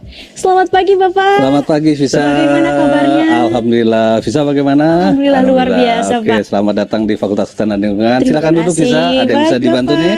Iya Pak, langsung aja nih Pak. Kita Iya. mau ngobrol-ngobrol soal Fakultas IPB. Silakan. Mungkin teman-teman di rumah pada penasaran dengan penerimaan mahasiswa tahun lalu Pak di Oke. Fakultas IPB. Kira-kira seperti apa tuh Pak? Ya, tahun lalu Fakultas Kehutanan dan Lingkungan IPB menerima sekitar 440 mahasiswa. Itu terbagi di 4 prodi atau program studi. Di prodi manajemen hutan, di prodi teknologi hasil hutan, kemudian di prodi konservasi sumber daya hutan dan ekowisata, serta prodi silvikultur. Dan tahun depan tentu saja kita menambah peluang dengan menambah kuota menjadi 490 orang. Nah, ini kesempatan bagi putra-putri terbaik bangsa untuk bergabung di Fakultas Kehutanan dan Lingkungan IPB. Wah, berarti untuk tahun lalu sendiri itu cukup antusias ya Pak calon Iya. mahasiswa untuk masuk Fakultan. Ya, luar biasa banyaknya karena keketatan kita ini lumayan baik. Di kelas menengah untuk KSH itu yang paling populer dengan 1:10, kemudian 1:9 di MNH, kemudian 1:8 untuk THH dan silvikultur. Wah, menarik nih. Nah, kita juga udah tahu nih Pak, kalau IPB University ini memiliki berbagai keunggulan pada tiap fakultas dan program studinya. Lalu seperti apa keunggulan Fakultas Kehutanan dan Lingkungan IPB dibandingkan dengan Fakultas Kehutanan di kampus lain? Baik, di Fakultas Kehutanan dan Lingkungan, khususnya di IPB, kita punya 4 program studi tadi seperti dijelaskan. Beda dengan Fakultas Kehutanan di Indonesia lainnya, itu hanya 1 prodi. Jadi selain itu juga kita oleh THE World University Ranking, kita masuk 51 terbaik dunia untuk bidang agriculture and forestry. Nah, forestry kan kehutanan ya. Iya Pak. Dan ini juga kalau di Asia Tenggara kita nomor 1. Wah, luar biasa. Dan di Asia kita nomor 6. Jadi itu prestasi internasional yang luar biasa. Kalau mahasiswa, nanti calon mahasiswa bisa bergabung dengan kami. Wah, berarti banyak sekali keunggulan yang dimiliki Fakultas Kehutanan dan Lingkungan ya Pak. Dan tadi salah satunya kita menjadi Fakultas Kehutanan terbaik di Indonesia.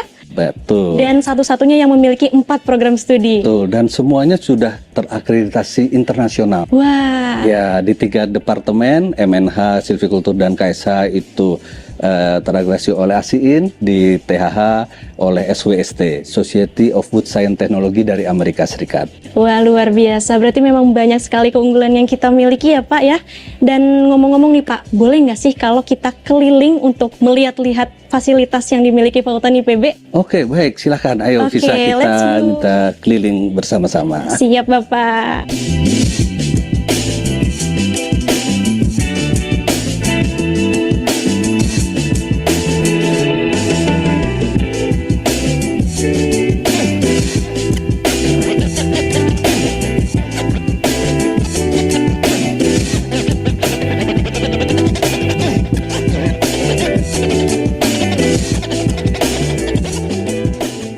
Oke, jadi ini ya Pak namanya Gedung Pusat Informasi dan Inovasi Fakultan. Ya, ini adalah Gedung Pusat Informasi dan Inovasi Fakultas Kehutanan dan Lingkungan. Wah, canggih banget Pak. Kita sebutnya PIKL singkatannya. PIKL. Baik Bapak, lanjut tanya-tanya lagi nih Pak. Sekarang kita ngomongin mahasiswa fakultannya. Kira-kira seperti apa aktivitas perkuliahan mahasiswa fakultan, baik di dalam kelas maupun di luar kelas? Baik, Fakultas Kehutanan dan Lingkungan tentu saja memberikan suasana akademik yang kondusif bagi mahasiswa untuk mengembangkan potensi dirinya, baik itu kuliah dan praktikum. Jadi untuk membuat kompetensi hard skill dan soft skillnya agar bisa nanti diterima di bekerja dimanapun. Kami sampaikan bahwa kami memiliki beberapa fasilitas, ya terutama di lingkungan kampus Darmaga ini. Kita punya ada Arboriculture, ada 3-4 arboretum baik di dalam maupun di pinggir kampus. Kemudian ada taman hutan kampus di Cikabayan. Kemudian kita punya persemaian permanen di dekat Asrama Putra. Dan selanjutnya juga kita punya workshop dan beberapa fasilitas pendukung untuk kegiatan mahasiswa untuk praktek di luar kelas ya. Kita juga punya satu lagi hutan pendidikan Gunung Walat di Sukabumi yang luasnya 360 hektar. Itu tempat praktek mahasiswa untuk magang juga bisa, untuk riset dan penelitian. Wah, luar biasa. Jadi untuk fasilitas pendukungnya banyak sekali ya Pak untuk menjalani aktivitas perkuliahan mahasiswanya. Bahkan tadi Pak Hutan juga memiliki hutan pendidikan sendiri ya Pak di Sukabumi. Keren sekali Pak. Sekarang kalau untuk capaian mahasiswa Pak Hutan sendiri seperti apa Pak? Ya, mahasiswa kami tentu saja bisa mengembangkan bakatnya, baik itu di bidang yang tadi disampaikan, hard skillnya, bidang keilmuannya maupun untuk bidang soft skillnya. Jadi mahasiswa kami diberi kesempatan untuk mengembangkan dirinya, untuk ikut conference misalnya di dalam maupun di luar negeri, pertukaran mahasiswa, kemudian juga mengikuti ajang-ajang kompetisi seperti kreativitas mahasiswa. Kita turut menyumbangkan medali untuk IPB, untuk kejayaan IPB, dan tentu saja prestasi-prestasi di bidang olahraga, seni, dan budaya. Wah, luar biasa. Jadi Pak Hutan juga ikut serta dalam PKM Pimnas ya Pak ya, kita eksis di sana. Kemudian kalau tadi banyak capaian-capaian mahasiswanya, tentunya lulusannya, alumninya mungkin keren-keren juga ya Pak. Nah, bagaimana Pak potensi lulusan Pak Hutan IPB sendiri? Dengan kompetensi yang mumpuni, lulusan Fakultas Kehutanan dan Lingkungan sebenarnya tujuan utamanya menciptakan future leader. Future leader itu adalah pemimpin masa depan. Jadi dia akan bisa yang pertama mengembangkan dirinya untuk bekerja. Kalau bisa ini tentu saja yang paling banyak adalah di sebagai ASN di berbagai kementerian KLHK, Kementerian Lingkungan Hidup dan Kehutanan, Kementerian Perindustrian, di Bappenas, di BUMN, di situ ada Perhutani, Inhutani. Di swastanya juga kita punya beberapa HPH dan HTI, jadi hak pengusahaan hutan dan hutan tanaman industri. Kemudian juga di berbagai LSM, lembaga swadaya masyarakat atau NGO, di berbagai media sebagai wartawan juga bisa. Dan yang paling penting mengembangkan dirinya untuk menjadi wira swasta, jadi membuka peluang usaha sendiri. Nah, itu berbagai lapangan pekerjaan yang bisa dilakukan oleh lulusan Fakultas Kehutanan dan Lingkungan. Ya, luar biasa. Jadi banyak sekali potensi lulusan Fahutan IPB ini ya Pak ya. Dan tadi Bapak sempat menyebutkan salah satu fasilitas yang Pak Hutan miliki yaitu arboretum ya Pak. Ada 4 arboretum. Nah, kalau kita sekarang lihat-lihat arboretum Fakultas Kehutanan boleh gak ya Pak? Boleh, silakan. Kita punya koleksi arboretum adalah hutan mini. Oh iya, hutan jadi mini. Kita hutan mini, jadi bukan hutan yang lebat dan luas. Kita punya ada di depan kampus di sebelah sini. Ayo kita kunjungi.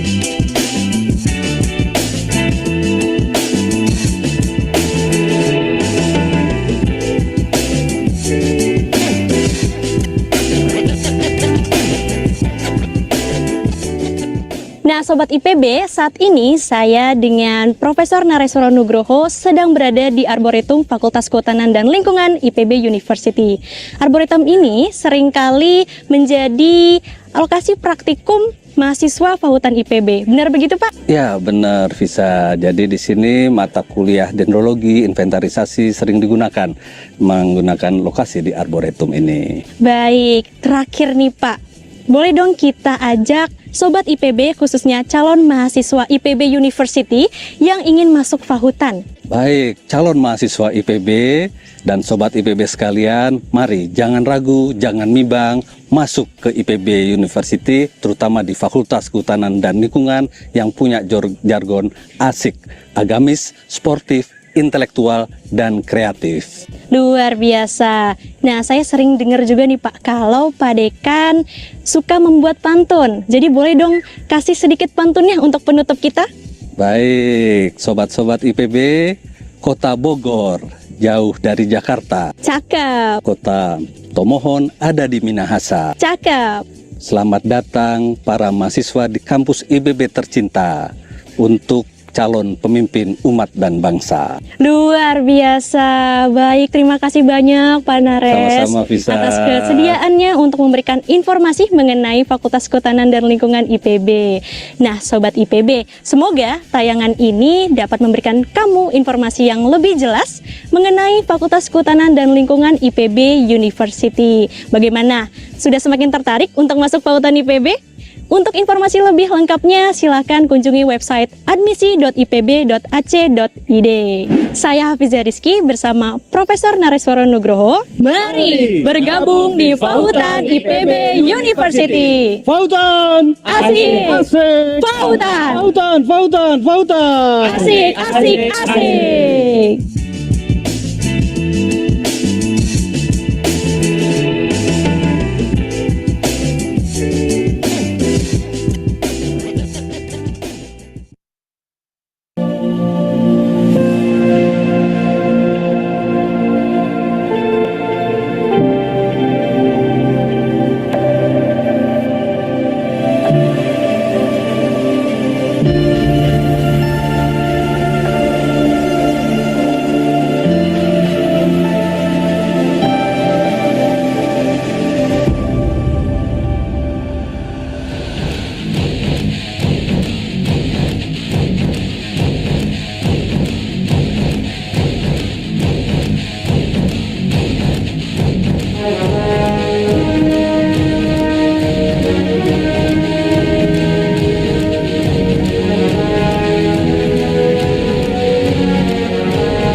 The young generation is a valuable asset of a nation.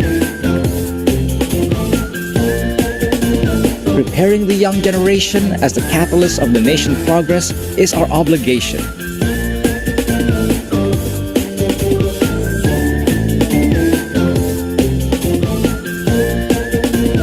Of being a leader in strengthening the nation's dignity through superior higher education at the global level. In the field of tropical agriculture, marine, and biosciences.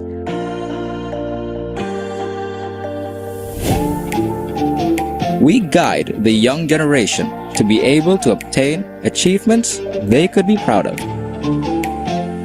encouraging them to always learn from both the book and first-hand experiences, fostering their interests and talents in order for them to grow and be able to create, so that they can become the bright individuals who are ready to build the nation.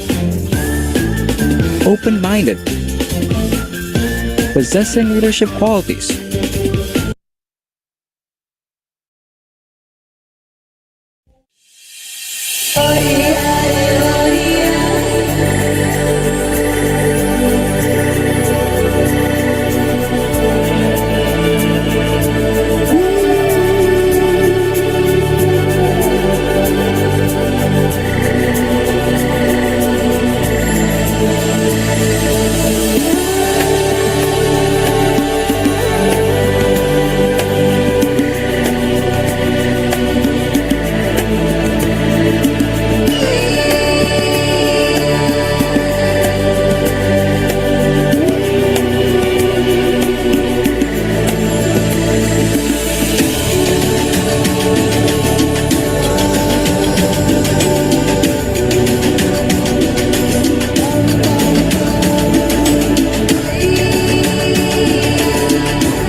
Assalamualaikum warahmatullahi wabarakatuh.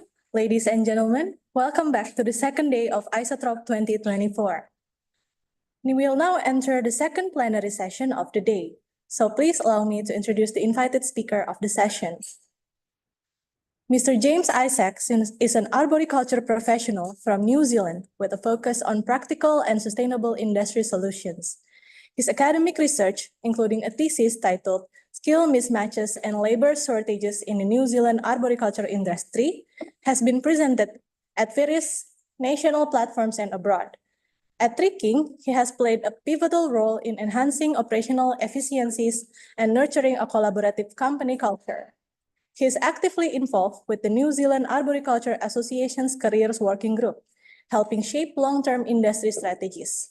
James' approach is characterized by a grounded and pragmatic application of knowledge to enhance industry practice. So, without further ado, ladies and gentlemen, please welcome Mr. James Isaacs. Selamat siang. Thank you for that introduction. Honored to be presenting here today. My name is James Isaacs, based in Auckland, New Zealand. As you said, my academic work is focused primarily on labour shortages, industry economics, and industrial organisation. So the title of today's talk, Potential, Innovation and Challenges of the New Zealand Arboriculture Industry. And I'm going to focus on three main challenges and potential opportunities they represent. So first off, I'm going to look at the skill shortage. So for at least 30 years, New Zealand arboriculture has really struggled to attract and retain skilled workers, so your climbers, your arborists, your cutters, all that kind of thing. Next up, we'll have a bit of a look at sector coordination, which basically involves standardization of practices and ensuring industry participants are all working in the same way without undermining each other's efforts. And finally, depending on how much time we have left at the end, we'll have a brief look at industry identity, where we communicate what arboriculture is and why it's important. Anyway, let's begin. So, skill shortages. So the Australian Bureau of Statistics define a skill shortage as an insufficient supply of appropriately qualified workers available and willing to work under existing market conditions. Now, it's this existing market conditions part that's really important here, and it's often overlooked. Now, when you tell someone, look, we've got a skill shortage, what should we do about it? They immediately jump to conclusions that we need to start rectifying supply. So increasing the supply of workers. So they'll come up with solutions such as special training regimes or loosening of immigration laws so you can bring people in from overseas. But all measures that sort of focus on supply. Now, my argument is that you can kind of focus on supply all you like, but if you don't simultaneously address the market conditions, the labour market conditions, you're never going to solve the problem. So I liken it to... I'm sorry, are you presenting any slides? No, I was just gonna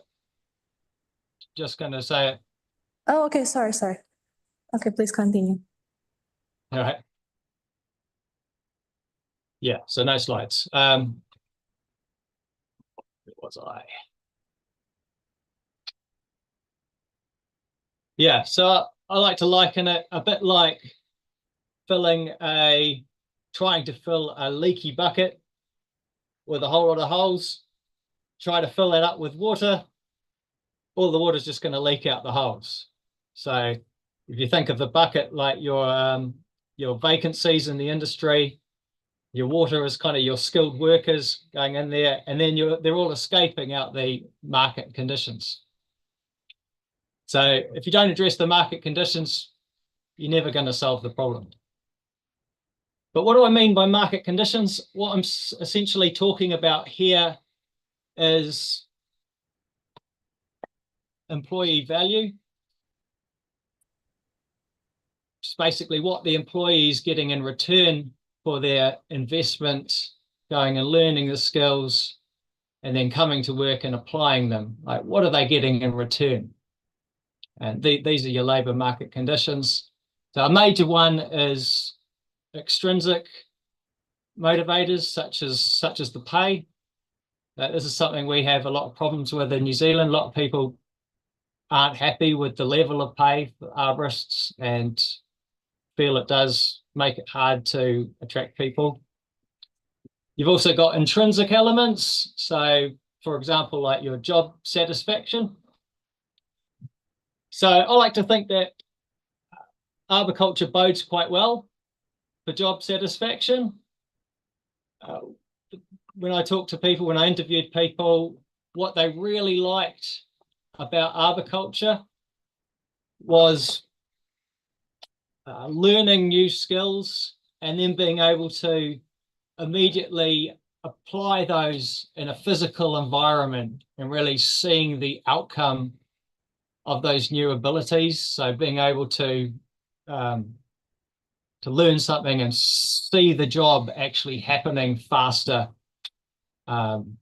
working as part of a team. These were the sort of things they really liked. So for job satisfaction, arboriculture actually seems to do quite well, I think. Another element is future career prospects. So this is somewhere that we don't do so well. Once people have learnt the skills of climbing and pruning and all of that, after a certain amount of time, the physicality of the role tends to become too much. And then they're no longer able to really utilize those skills. They don't transfer that well into other roles. So if you're a really good climber or something like that, that's not necessarily going to set you up very well to become a consultant or anything further on in your career. So this is a bit of a problem we've had.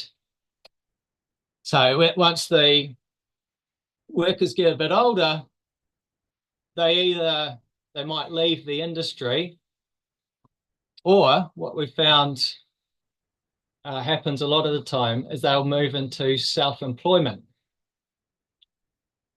So they're going to set up a business, which I don't know what it's like over here in Indonesia, but in New Zealand, it's fairly easy for someone to go and set up their own company and start trading themselves. This is great from a personal development perspective. Like, they learn a lot about business, they get a real accountable mindset. And yeah, great for personal development. But from an industry perspective, it's not so great. So there was no real market need for this new company. So we call it necessity entrepreneurship. And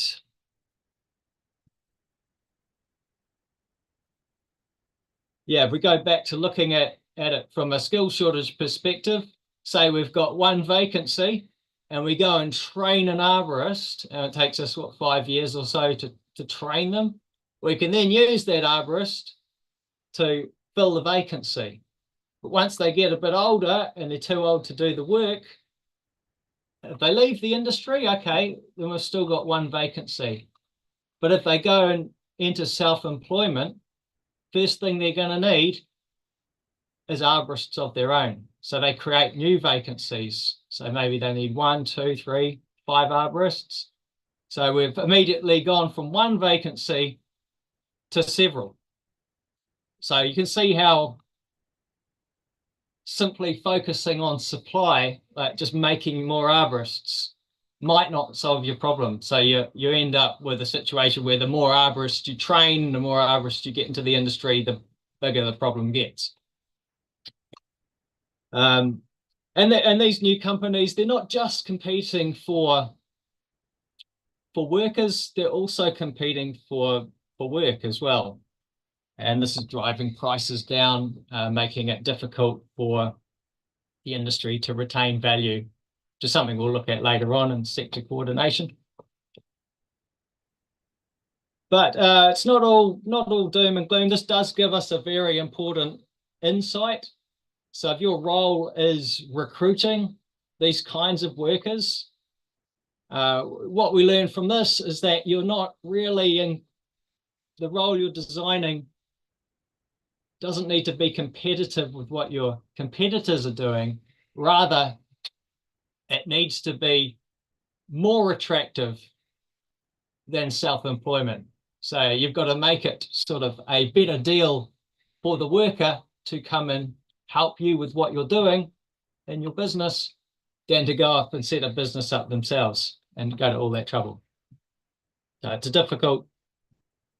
a challenging situation, but I feel that any work put towards solving the skill shortage has a kind of magnifying effect, because the higher the level of people you can bring into the industry, the cleverer, smarter people that there are, the more all of those people will go to work solving other problems. So they'll see things are wrong, go, oh, why are we doing things like that?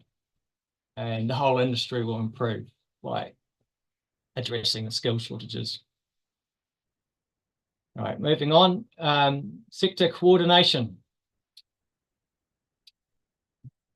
So this is very important because it has a direct impact on the amount of value that is brought into and retained in the industry. Increasing coordination enhances a group's relative power within the supply chain, thereby enabling them to extract a larger share of value from it. So I'll give you an example. A good example of this is labour unions. So in New Zealand, we don't have very effective unions, and in the 1980s, we changed all the laws, made it very difficult for unions to operate. So as a result, it's very difficult for workers to coordinate their actions. Because they can't coordinate, they can't really demand higher wages or better conditions or anything like that. And as a result, the wages and conditions are comparatively lower than they might have been.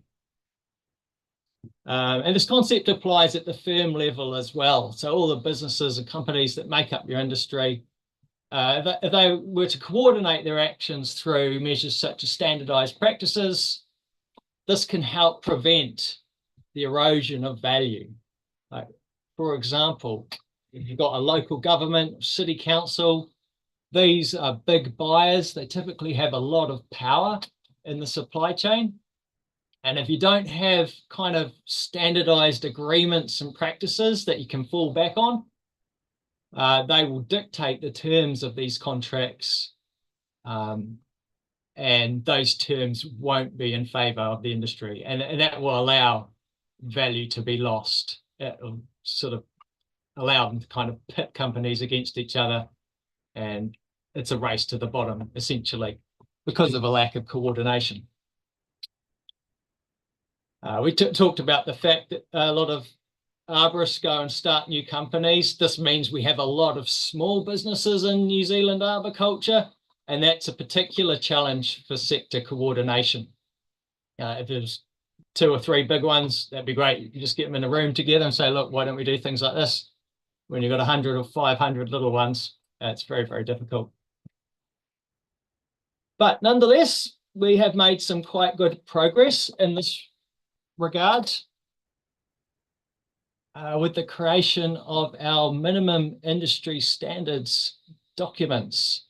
So I'm just going to share my screen. A minute. So these are our, hopefully you can all see that. These are our minimum industry standards documents. They're similar to what the ISA in the United States have put out, but they're specific to New Zealand and Australia. So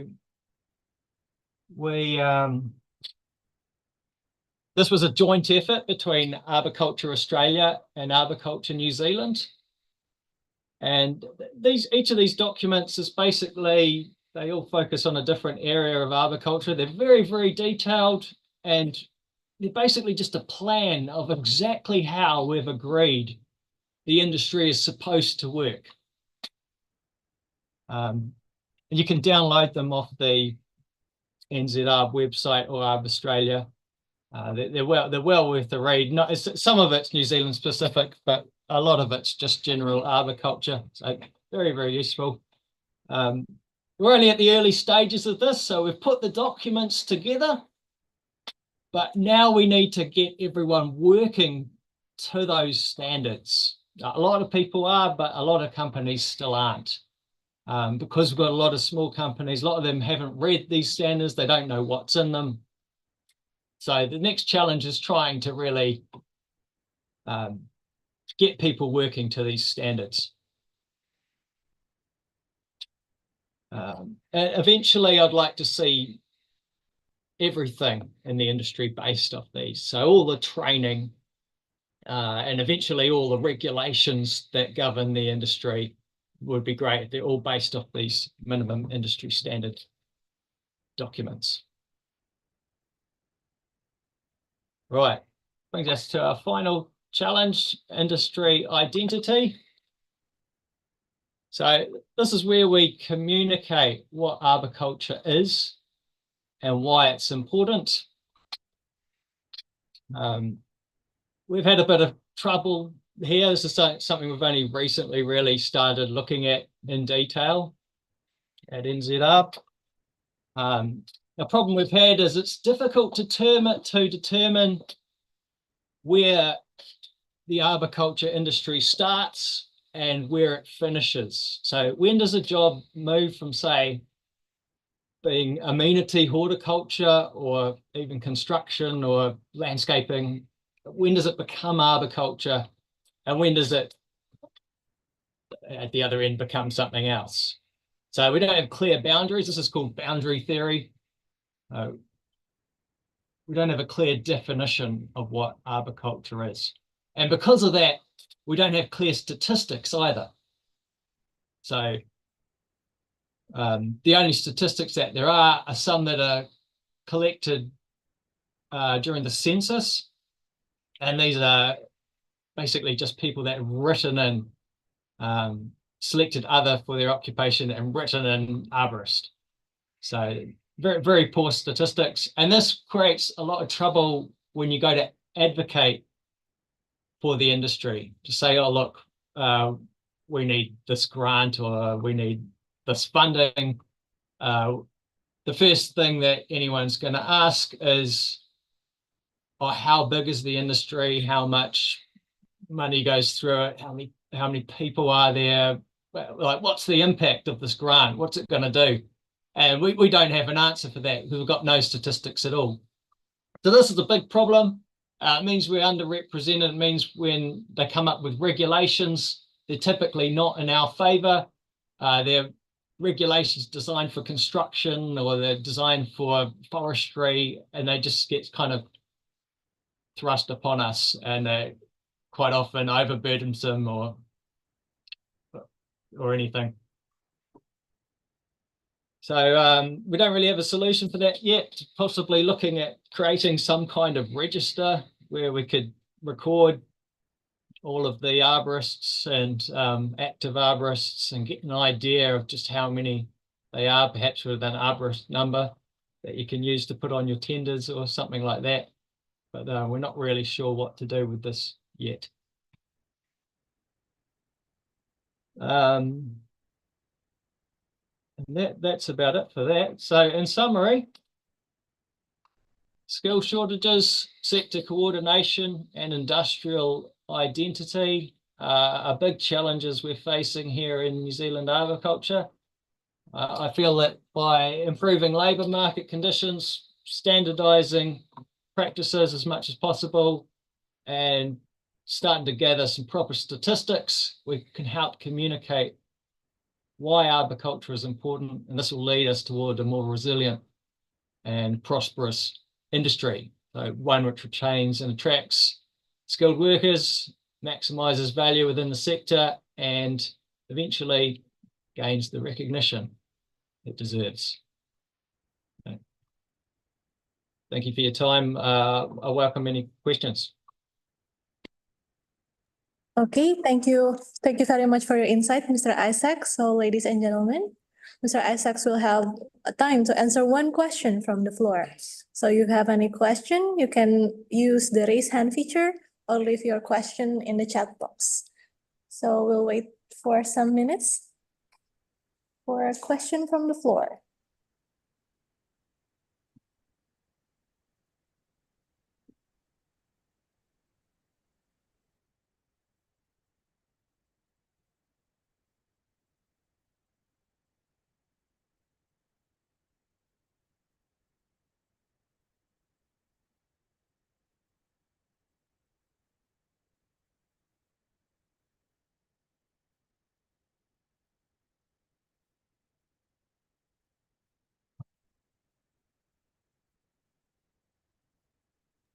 Okay, we have a question in the chat box from Nicholas.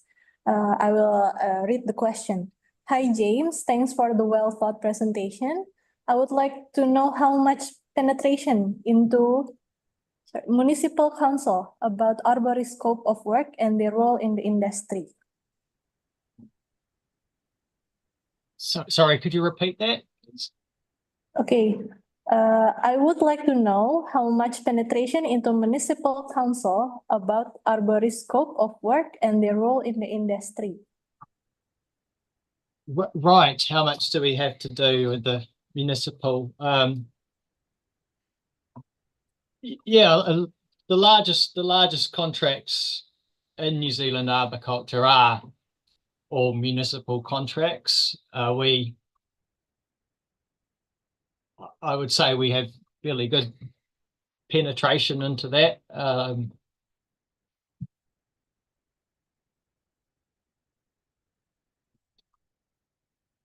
So I'm not sure. Yeah, I'm not really sure how to answer that.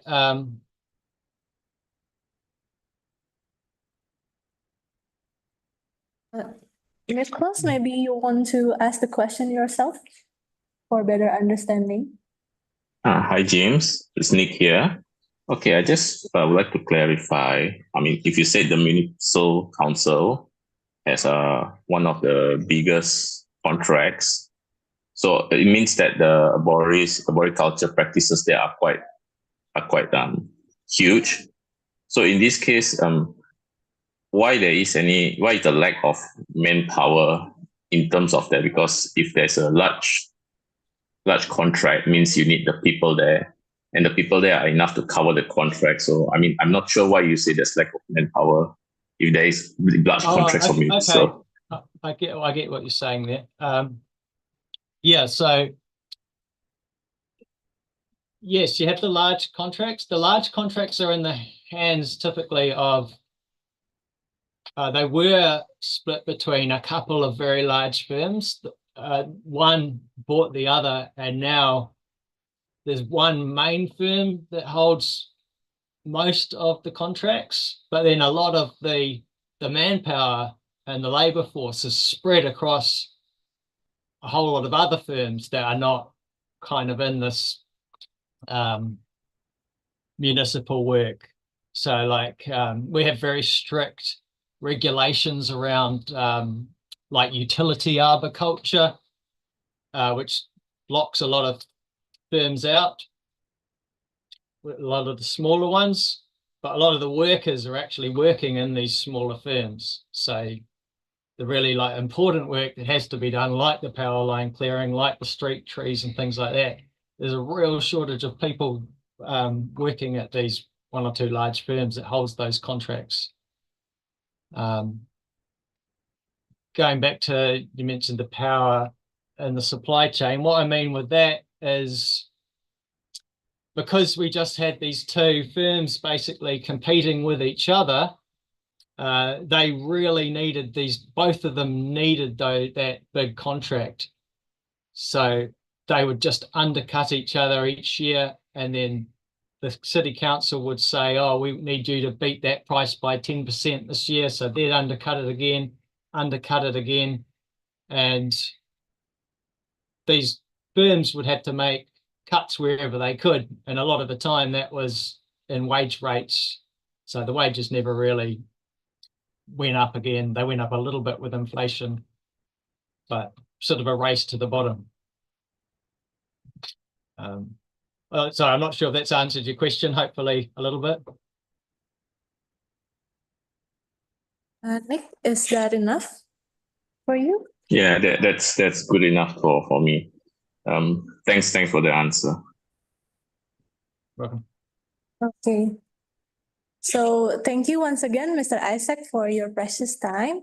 So committee, please. Mr. Isaac, please accept this certificate as a token of. This one, yeah. Oh, thank you. This one. Okay. Yeah. Thank Please you, very much. James Yeah. Isa. Thank you, James Isa. Yeah. No, I appreciate the opportunity. Thank you. Yeah. Thank you very much, Mr. Isaac. Committee, will you help me to mute the participant? Okay. Thank you, Mr. Isaac, once again. As we still have our invited speaker in the room with us.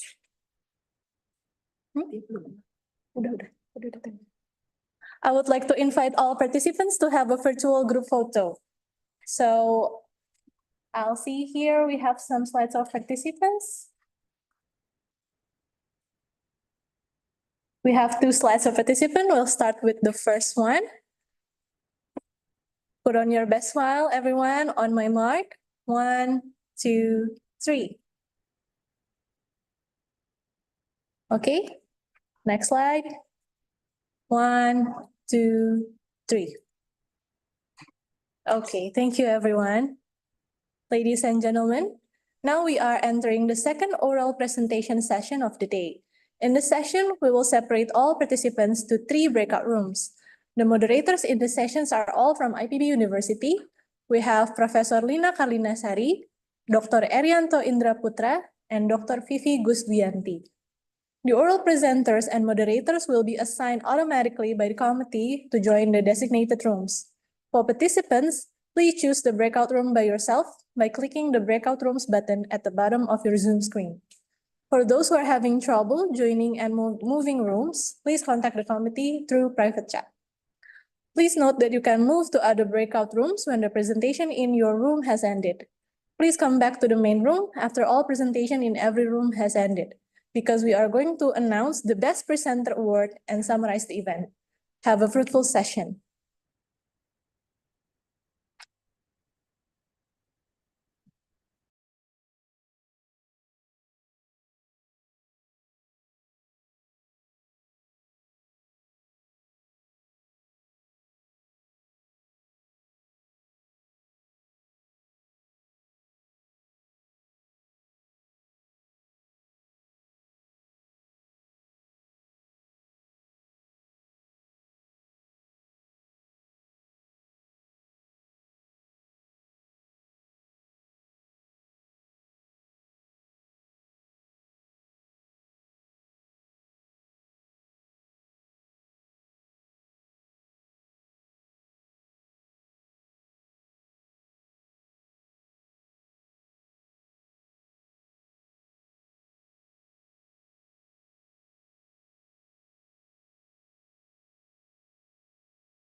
Harusnya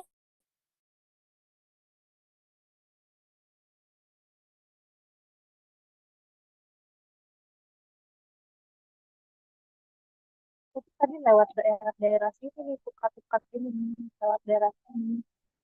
Iya, lewat bypass berarti. Ya, ke sini yang bawah, bukan lewat ini.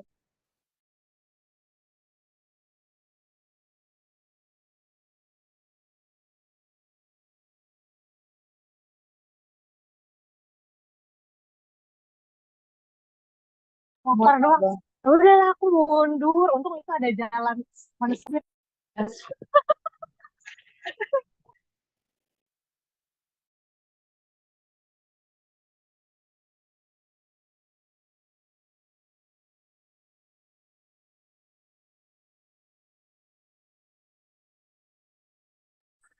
Welcome back to the main room, ladies and gentlemen. Before we come to the closing of this wonderful event, Dr. Vivi Gusdwianti, as the chairperson of the symposium, is going to deliver the summary of ISATrop 2024 and announce the Best Presenter Awards winner. Dr. Vivi, the floor is yours. Oh, nggak ada tulisan.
Thank you, Mbak Nada, Master of Ceremony for ISATrop 2024.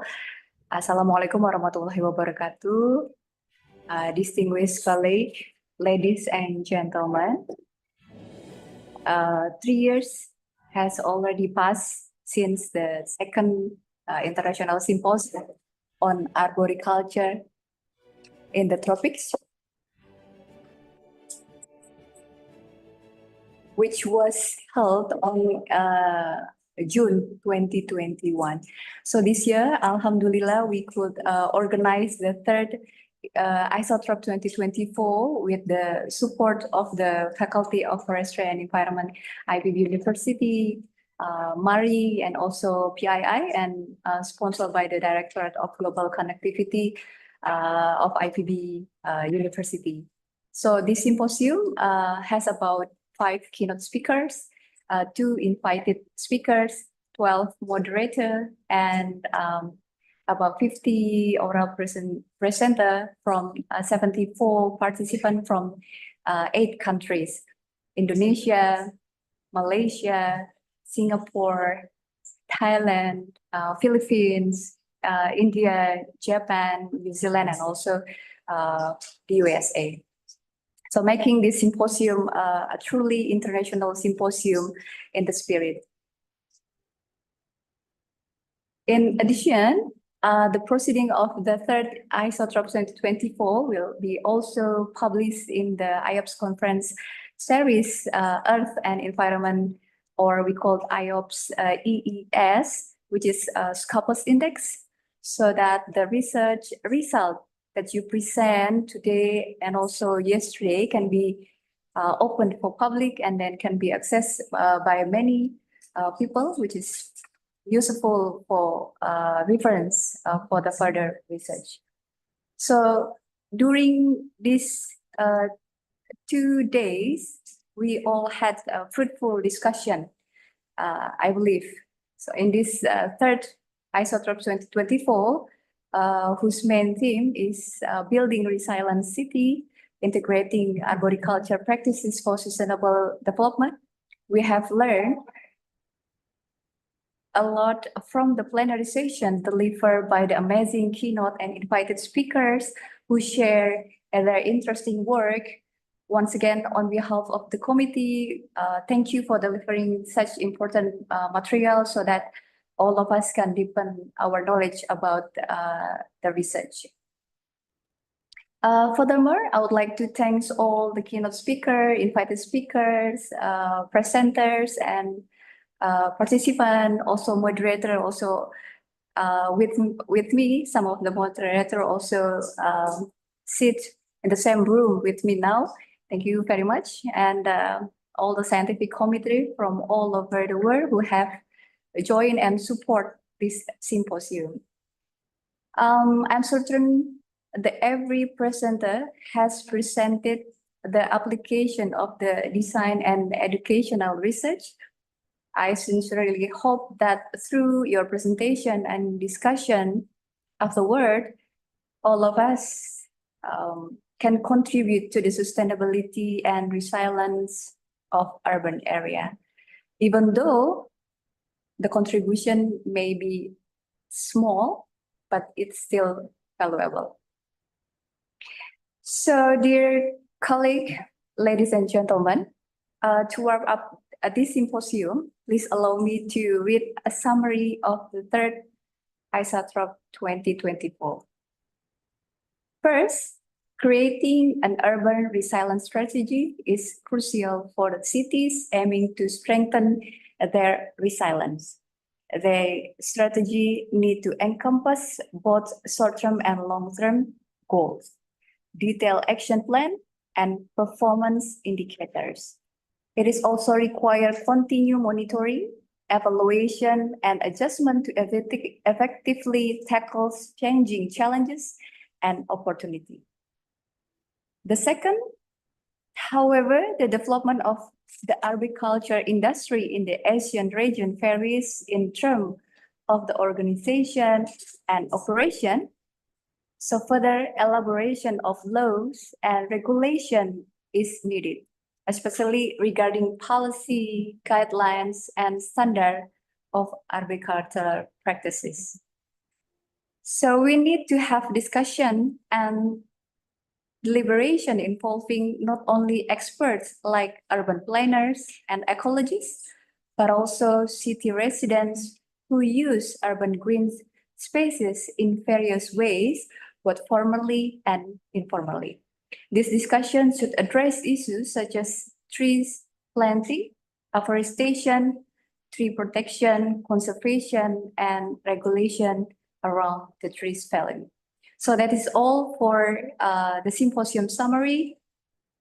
Dear colleagues and ladies and gentlemen, although this is the last day of the symposium process is not over yet. There are still some steps that should be taken, especially for the author. First, all of the author, you need to submit your manuscript. We still wait for your manuscript until August 4. Please submit your manuscript to Moresier platform. And then all full manuscript will be reviewed by the scientific committee. So please wait. The scientific committee will return your review result, their review result through Moresier platform too. And please revise. Please revise your paper or manuscript according to the review's comment and adjust your paper template also according to the IOPS template. We hopefully our proceeding will be published in November 2024. So we kindly ask for your patience because the process is not as fast as you may imagine. Dear colleague and correct ladies and gentlemen, maybe this is the part that you waiting for. I will announce I will announce the best presenter. So I will announce start from the third winner. The third winner of the best presenter will be given to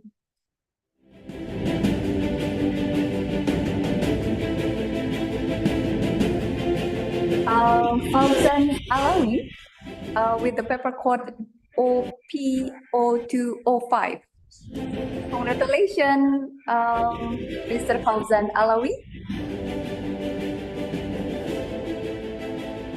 So please contact to the committee, Miss Esti, for the further information about this prize.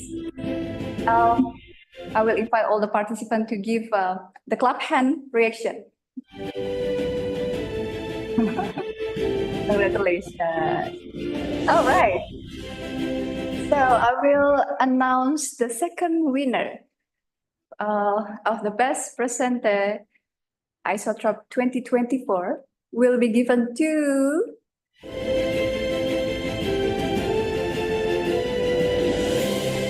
Mr. Elga Renjana with the paper code OP0301. Congratulations. Oh, you are here. So please have a screenshot for a while because the author is now appear in our Zoom screen. Already, please help committee take a screenshot. Yeah, congratulations, Mr. Elgar. So please contact our committee, Ms. Esti, for the further information about this award or prize. Next, this is the most important announcement. So I will invite the first winner of the best presenter of ISATrop 2024. This award will be given to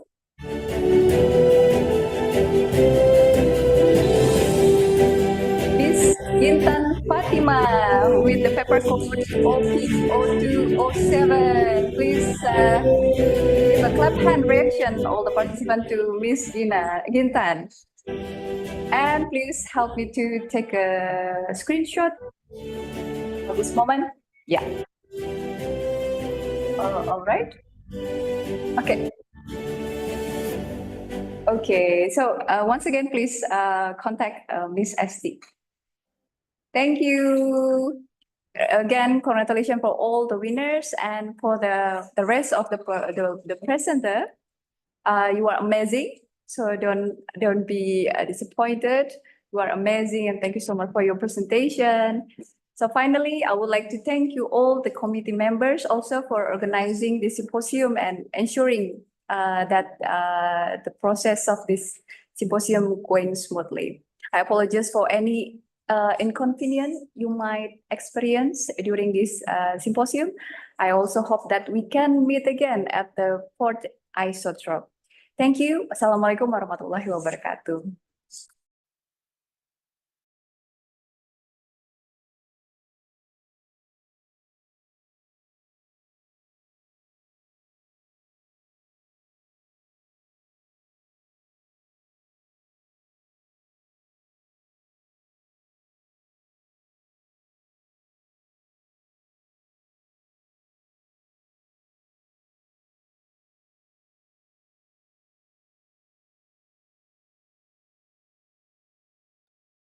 Okay, thank you very much, Dr. Vivi, for the announcements, and congratulations to the winners. Ladies and gentlemen, to officially close our event this afternoon, we are pleased to invite Mr. Tony Hari Widiananto from BKT HUT PII to give his closing remark. So, ladies and gentlemen, please welcome Mr. Tony Hari Widiananto. Okay, thank you very much. Good afternoon. Assalamualaikum warahmatullahi wabarakatuh.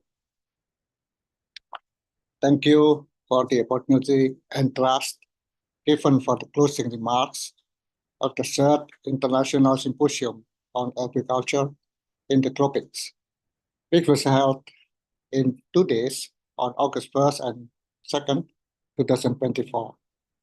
With the main theme, building resilient cities, integrating agriculture practices for sustainable development. Many papers have been presented and discussed.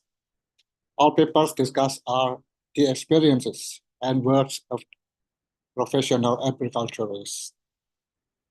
In the atmosphere of this happy symposium, let me convey that the Brotherhood PEE has signed a cooperation with the Faculty of Forestry and Engineering of the IPB University.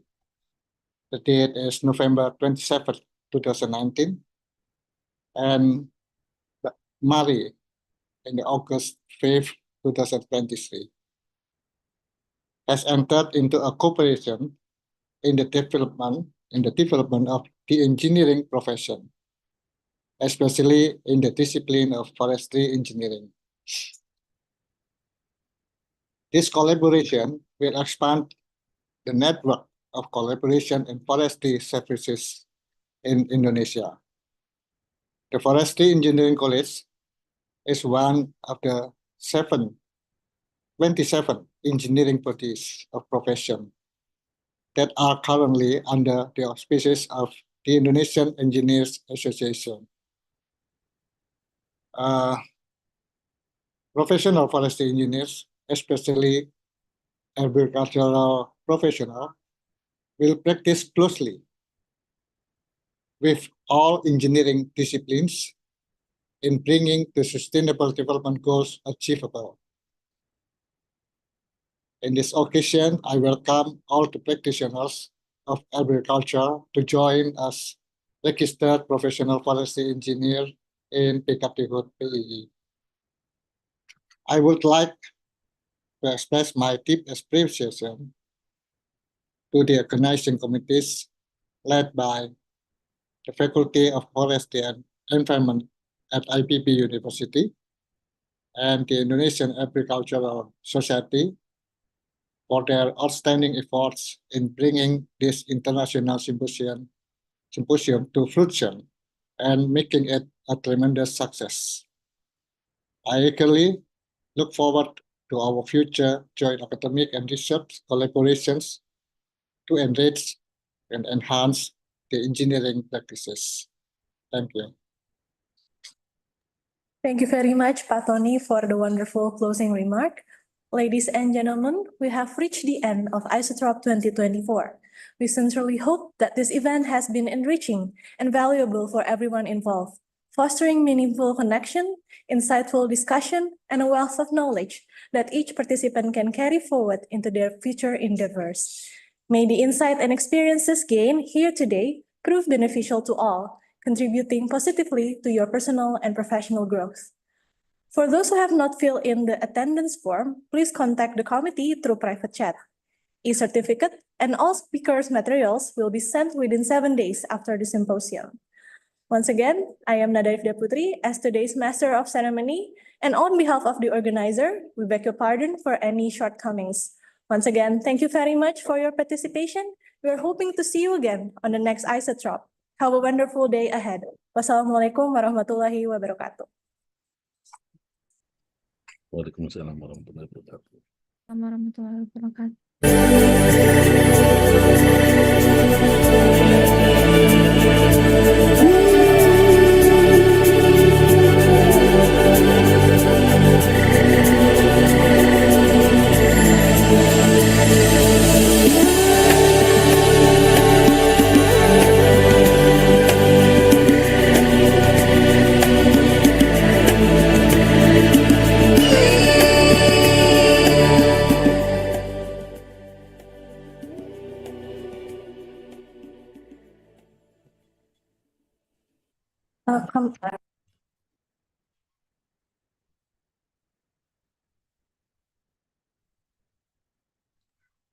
Ladies and gentlemen, I also would like to inform you that we will continue to Mari's annual meeting. So we invite Mari's members and all other participants who are interested on Mari to join this annual meeting. You can join the Zoom or stay in the Zoom meeting because it is using the same Zoom.